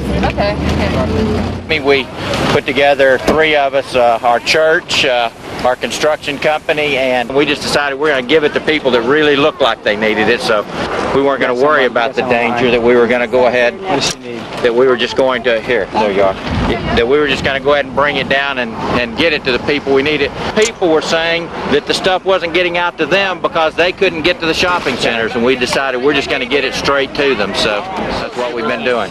Good luck to you. All right, bye-bye. You need anything? What's in there again? Who needs Pampers? I do. Water, diapers. There's a lot of like newborn babies down here, and they have no diapers. And this is like the first time anybody's been here, apparently, from what these people are saying. We just came down with a load of stuff. This is our second trip down. And wherever we go, people come running after us for water. So just when you think you've seen it all, then among the ruins, more superhumans, among them Camille and Michael Giraldi. In the center of all this, Camille Giraldi, adoptive mother of 24 needy kids, she's trying to hold it together. I'm shocked. I mean, this just all happened in the last 10 minutes. It's shocking to me. People just show up. Outside the Giraldi's Kendall home, complete strangers appear with supplies. We got everything we could out of the office. Look at the pool deck. Dozens and dozens and dozens of little kids' shoes lining the deck. Out here trying to dry off all these shoes, absolutely soaked. It's going to be days before these kids can put them on. Camille's not at all fazed about that. She's letting them run around barefoot. Over here, the wheelchairs, the strollers, all of them out here drying. This thing got hit by insulation. And the ventilation machines, they're brought out here because the ceiling above them collapsed. There were 3 kids who had serious breathing problems during the storm. Those 3 kids are now at the hospital. Holding her newest son, 2-week-old Sonny, Camille tells us she's called all kinds of state agencies for help, but they've failed her so far. It is the people, total strangers, who've come to help. So there's so many needy people, so many people in need of so many things. It's mind-boggling, and those of us who can help, those of us who only have the inconvenience of no power and no water and maybe some water on our rugs, we really need to understand that there's a lot of people who have it a lot worse than us. I'm very fortunate. I only went 1 day without anything to eat. And I got my electric back on last night, and I said, okay, I'm fine. Let me come home. The boxes were heavy. Hundreds of people have been showing up here at the Broward Mall and Plantation, bringing all of their non-perishable goods, their water, their baby food, their diapers, everything they can get their hands on. They're bringing from their own homes to share with the people in Dade County. I was really blessed. You feel lucky that we weren't hit, and that's why you're here? You bet.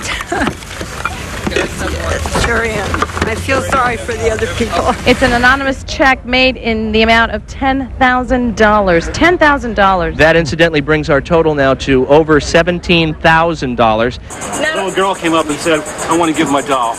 You know, doing the Y100 Channel 4 drive, you get to balance and offset the darker side of some of the things that are going on. You get to see so many people step forward, and you realize that there's a lot more goodness than there are scoundrels running around out there.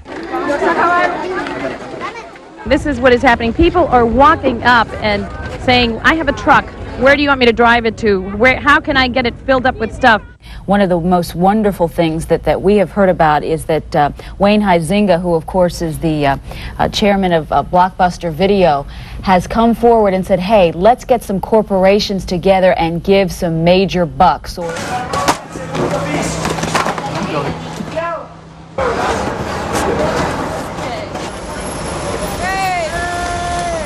just was passing by looking for ice, and we just saw people out here, so we stopped. And nobody knows where this stuff came from? No. It just appeared in this field. Yes.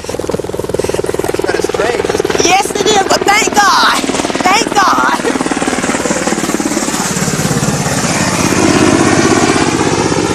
What is it that motivated you this time? People, my town. You are your brother's keeper. You are. What's that mean, sir?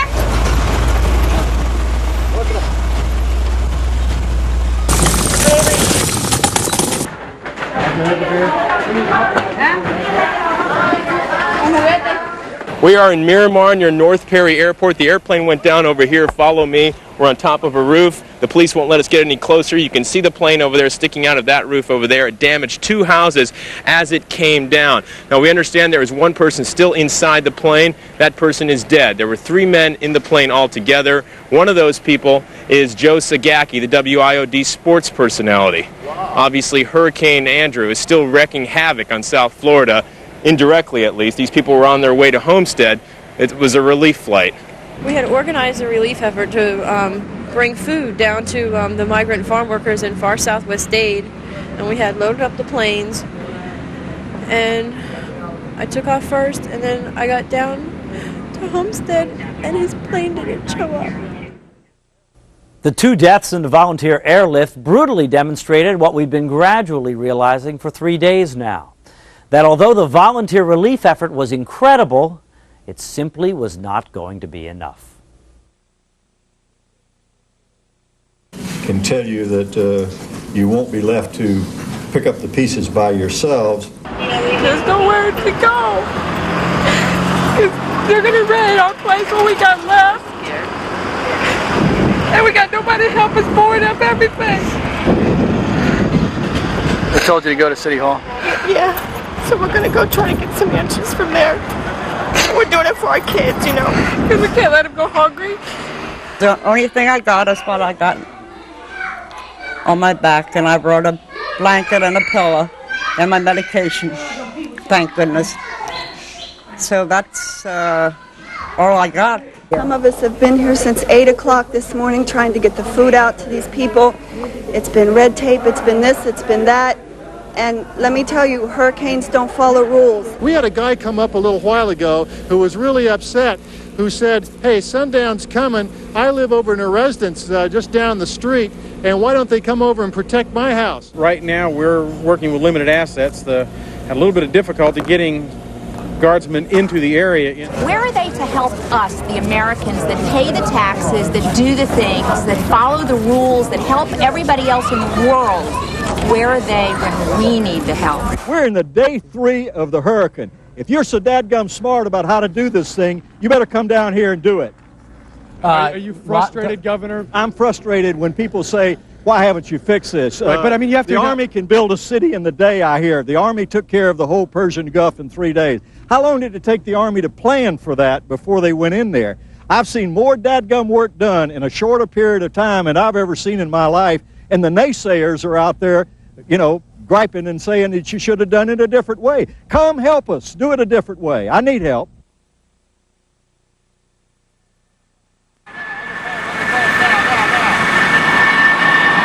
A new day has dawned, and believe me, we anticipate a much better day than we did yesterday. And our military resources are responding promptly and massively to the hurricane disaster. She is on the ground. We now have soldiers with mobile kitchen trailers at Homestead Air Force Base.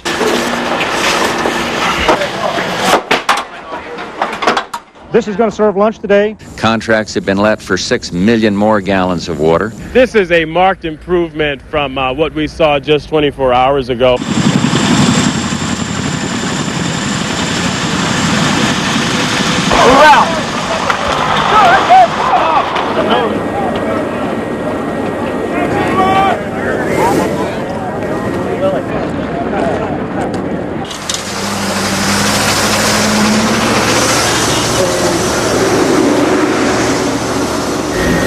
That it's taking off from, the Sylvania, is sometimes called the world's largest floating refrigerator. It's a huge food cabinet. 4 of these helicopters are flying non-stop, 8 in the morning to dusk, coming over here, picking up loads like that you see there, and then heading over to the Army field kitchen. The National Guard chopper takes off with a full load, everything from water to wheelchairs. The crew of the 199th Med Company is trying to go beyond the obvious devastation in South Dade to the areas where the roads are impassable, the conditions impossible.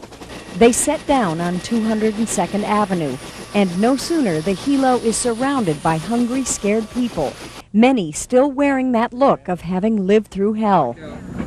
Just terror, pure terror. Everybody was freaking out. It was hard to keep calm, and you know, when windows flying and furniture and everything going all over the place and your roof's off your head, trying to lay down in a bathtub and behind doors and anything you can do to get out from being blown away. The supplies are being stocked at the Roach's house. It is from here as many as 30 families will get their help. They need so much more. They need milk for the kids. If you can bring any ice, you know, ice. We have some ice on board. Okay. Plastic and plastics. As we snake our way over the concrete chunks that were once support beams, neighbors talk about coming too close to death. They hid right over there, and like where the kitchen was, and the house has collapsed around, they say around a half hour after the storm started hitting hard. That was around 4:20, 4:30 in the morning. So they actually stuck it Yeah, out in the they middle stuck of it this? out there. It was crazy. They thought the house was safe like everybody else, you know. Everybody else out here thought their houses were all right. Say thank you. You're welcome. The little kids get candy, though they really need sunscreen. This particular group from the National Guard has 25 aircraft doing the same thing, searching, circling, supplying from sunup to sundown. Each time they land, still more needy people. My what your number one need out here right now? Tents, and cots, and visqueen. What about the rains? Did you guys get clobbered with rains last night? That's why we need the visqueen, because the visqueen protects all the merchandise that we're getting. If we get a lot of stuff and then it rains on it, it's going to damage it. These people in the eastern Everglades are energized by these supplies, but they still worry about the neighbors they've not yet heard from, a mother and her 2 sons down the road. They also worry about those who insist on staying in broken homes. It's a family with 2 little kids. One is sick. We already supplied them with everything they need. But I think they're not going to be able to stand in overnight because the roof is about to be give up. This group has some tents. They will make it through the night, but they will need so much more. Does it ever seem completely overwhelming to you all? It really seems incredible.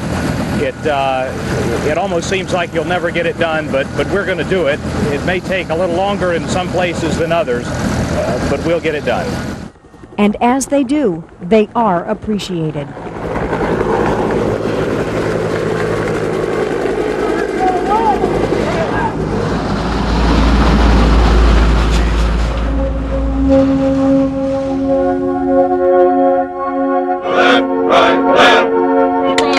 Feels good seeing all these people come through and really helping out the people. They have no food and their homes are all busted down, and just glad to help them out down here. One more, I think it's going to be about all.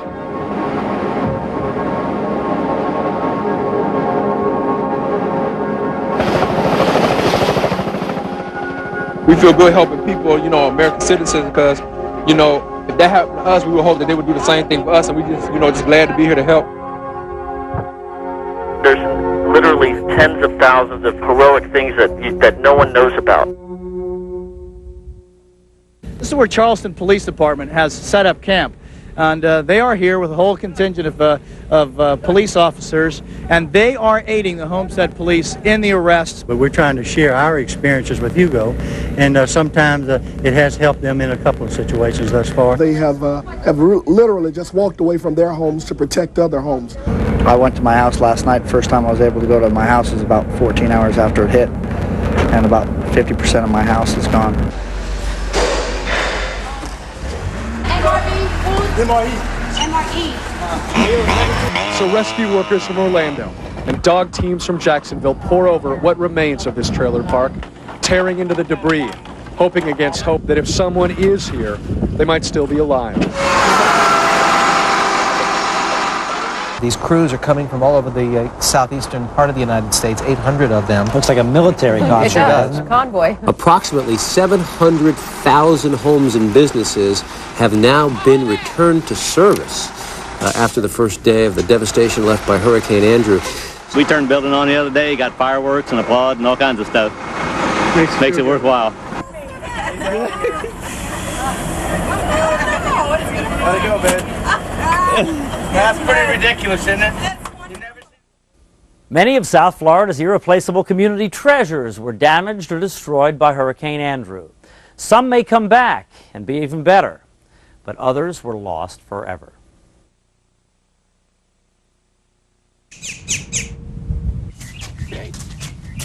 Hey. Okay.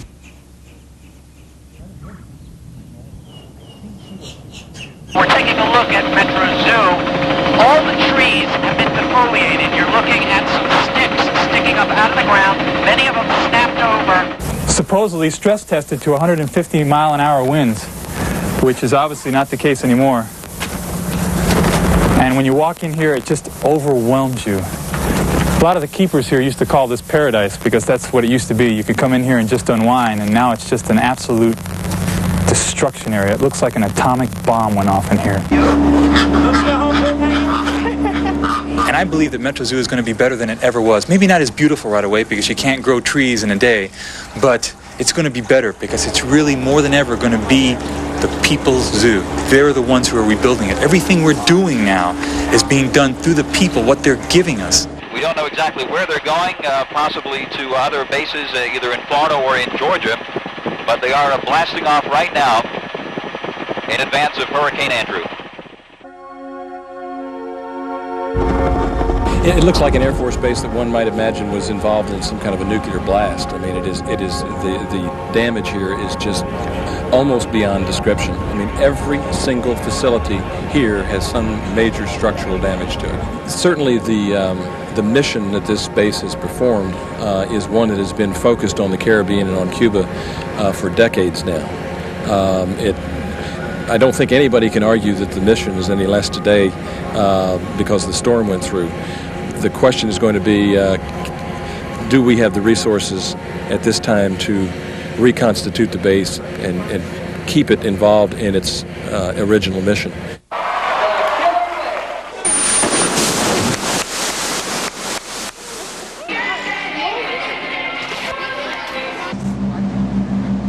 With all the damage that has to be repaired, operators here at Miami Seaquarium say they have no idea when they're going to be able to reopen. Under that tin shed was one of his boats, also one of his original boats, the 16th vessel, an 1891 boat that he used to go back and forth to New York with. Gone. It's in splinters on the property.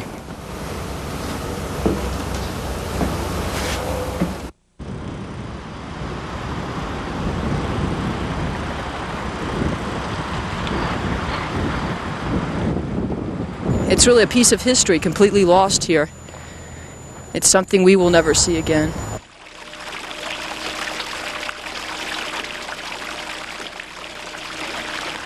When you go into the gardens, we've got many years of work to get back to where we were looking before Andrew. But we're here and we'll be back. We made it through pretty good, I'd say.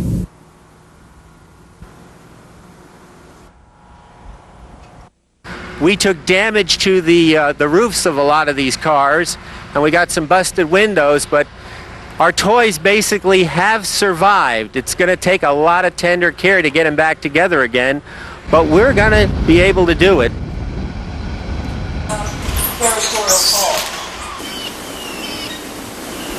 So where do you go from here? Well, we're going to start from scratch. We're feeding the animals. We're keeping them well. After we get the animals, paths cut to the animals that we can reach them and get them to the point where they're psychologically healthy and well, and get them calmed down. Then we're going to clean up the paths so that we can start repairing.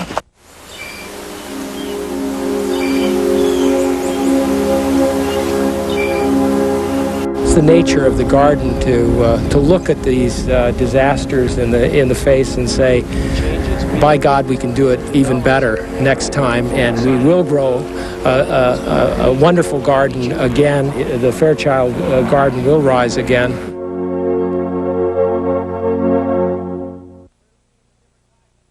We're looking at the different kinds of construction of these homes. And what was it you were saying? Well, there's actually three gradations of things here. Over here we have the CBS type construction with tile roofs, right here. Next over here we have the mobile home park and the manufactured home park. And then next over there we have the wood frame construction of the country walk area. And you just look at the gradation. Look at the gradation. And even within the concrete block structures. If you notice around here to the right, if you can swing around to the right a little bit now, if Paul can swing just to the right, you can see the concrete block structures over there with the red roofs over there. I don't think even a tile is missing. So there must be something different between how that complex was built as compared to one across the street. Right. And clearly much difference between the damage here, here, and here. Yeah, it's incredible. If you look back there, look at that. There's a whole complex that looks absolutely perfect. And right across the street, you see a complex that obviously there was some kind of deficiency in the way the roofs were put on, because while the walls all stood up fine, there's a lot of windows out, and the roofs obviously came off. Bob, did you ever think it would be this bad? No, I did not. I don't think any of us comprehended this. I've looked at hurricane damage ever since I've been involved in the game, and certainly back in 1969, the Camille incident. Certainly areas of Camille is as bad as this, but as widespread as this, no, there's nothing to compare to this. Well, the winds, when they get up to the order this hurricane was sustained about 140, and gusts may have been up to 170 or 175 or so. That's just like a tornado, except it's not a tornado that's a block wide. It's a tornado that's 25 miles wide or so. Clearly, it's a difference in construction. Yeah. They did not experience any different condition in this mobile home park or this park over here or Country Walk than that complex did right over there, and yet tremendous difference in the damage that was done.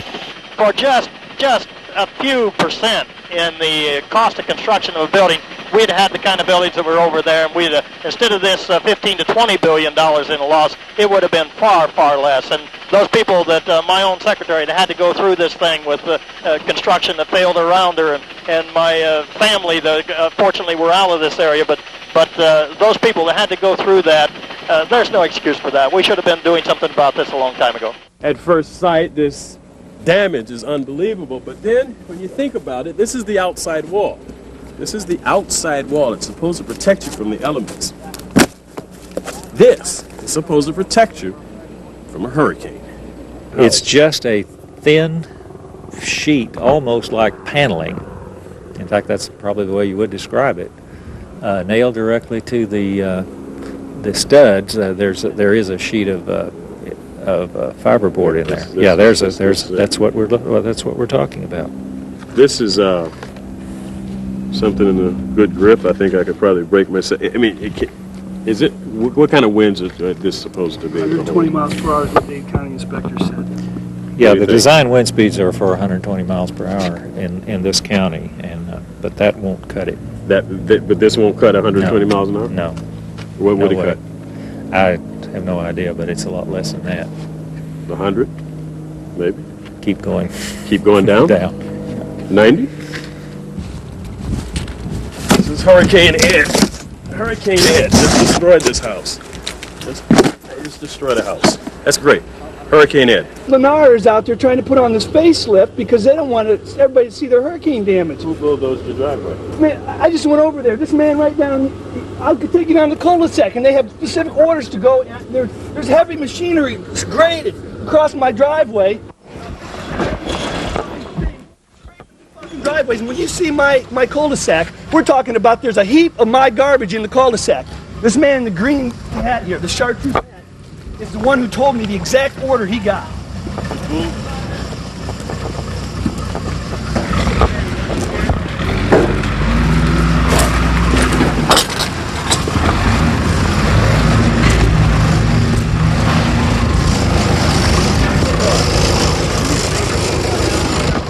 I don't want to talk to the news.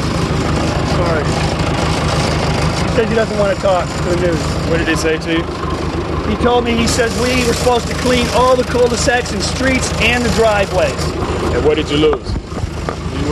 Why are you? I'll take you over there and I'll show you. Okay, I'll show you exactly.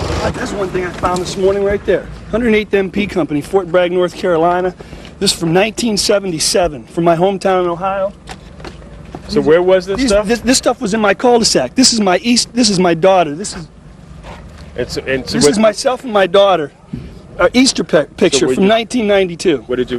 This is the stuff I'm finding in my cul-de-sac, in my pile of rubbish in the middle of my cul-de-sac that's been scraped from my driveway. When you see my house, I haven't even got 50% of my house out yet. And so you're trying to get your stuff out, and they came along and they just scraped it out into the middle. It scraped it out into the middle of the street.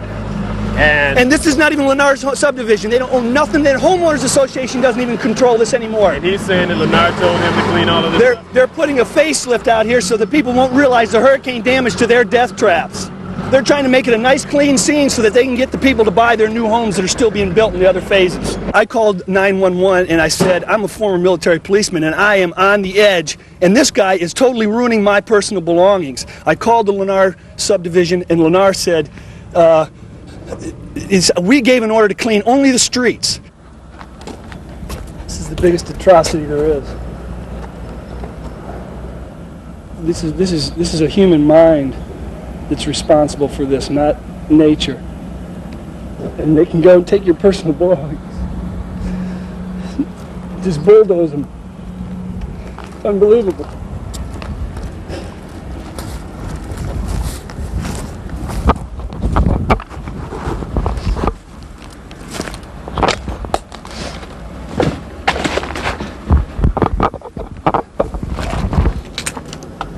Found that over there in the pile.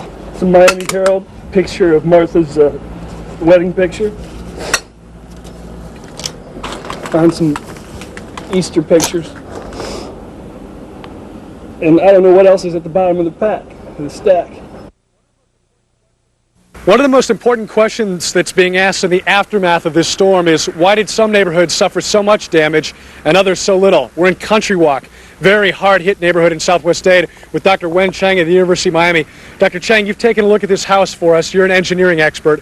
What was wrong here with the construction? Oh, I think it's a shoddy workmanship and also inferior material was used. And if the building would have been up to code, what do you think would have been the extent of the damage here? I would think the extent of damage, you will see the roofing tile and as well as the roofing paper throughout, but the structure will be intact.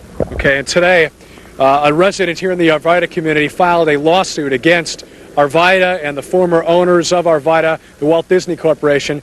We should expect to see a lot more of these, given the allegations by engineers like Dr. Chang of just how poor the work might have been here. To destroy this place and bulldoze it. That cannot be done. Hold on a minute. I think that this is indicative of the building quality in this community as compared to one still within the eye wall area that on the map that the Herald had.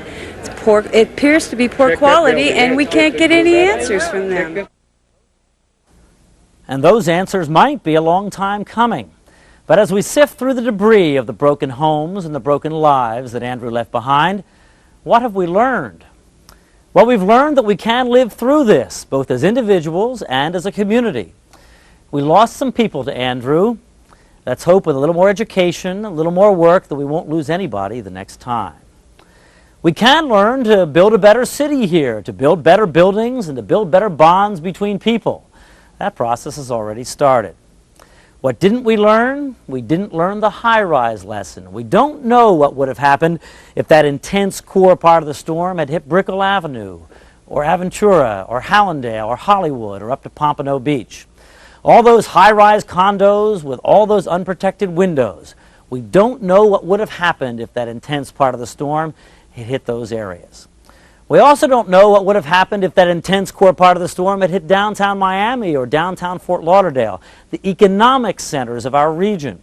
What would have happened to the long-term economy of this area if all those jobs had been lost? We just don't know.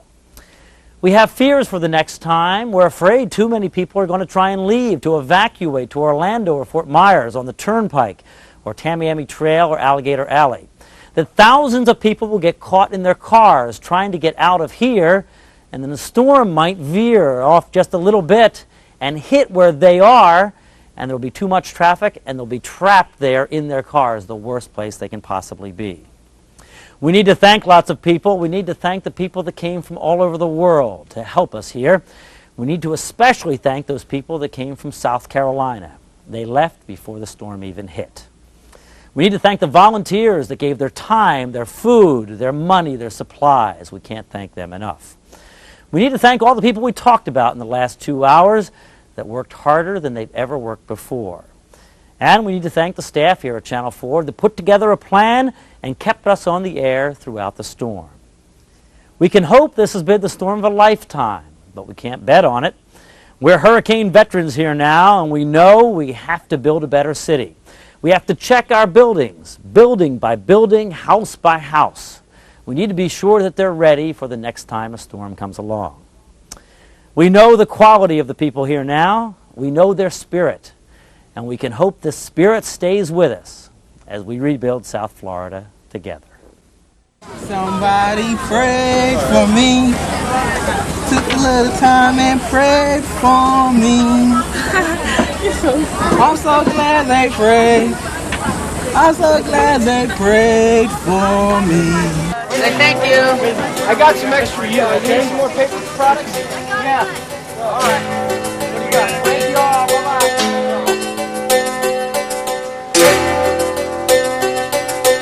Gotta stick together. Make the best of things. You know, this thing ain't gonna kick my butt, or it shouldn't kick nobody else's, but, you know, we still have our life. We still have our, you know, our dignity and all that. So we make the best of it, stick together, and I'm sure we'll get out of here, because I'm going to be living in the same place, you know, and I'm going to come back, and everybody else should come back. Where do you go from here? We just rebuild. We don't quit, we just rebuild. just got started this morning. We put about 50 guys from the community to work here, and they're all willing to go. Tired of sitting around moping, you know. Just get in and get something done. So you were able to find a lot of people that are ready to go out and get started on this stuff, huh? I didn't advertise at all. We just came over here and started working, and people came from the communities everywhere and didn't ask how much they're getting paid or anything, just started working.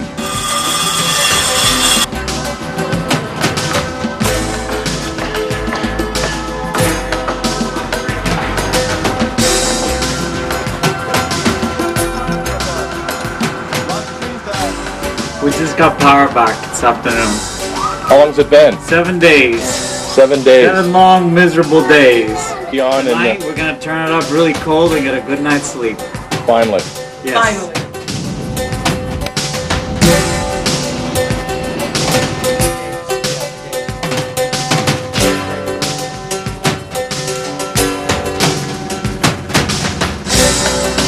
We're very strong. We have a strong faith, wonderful friends, and good family, and we'll make it.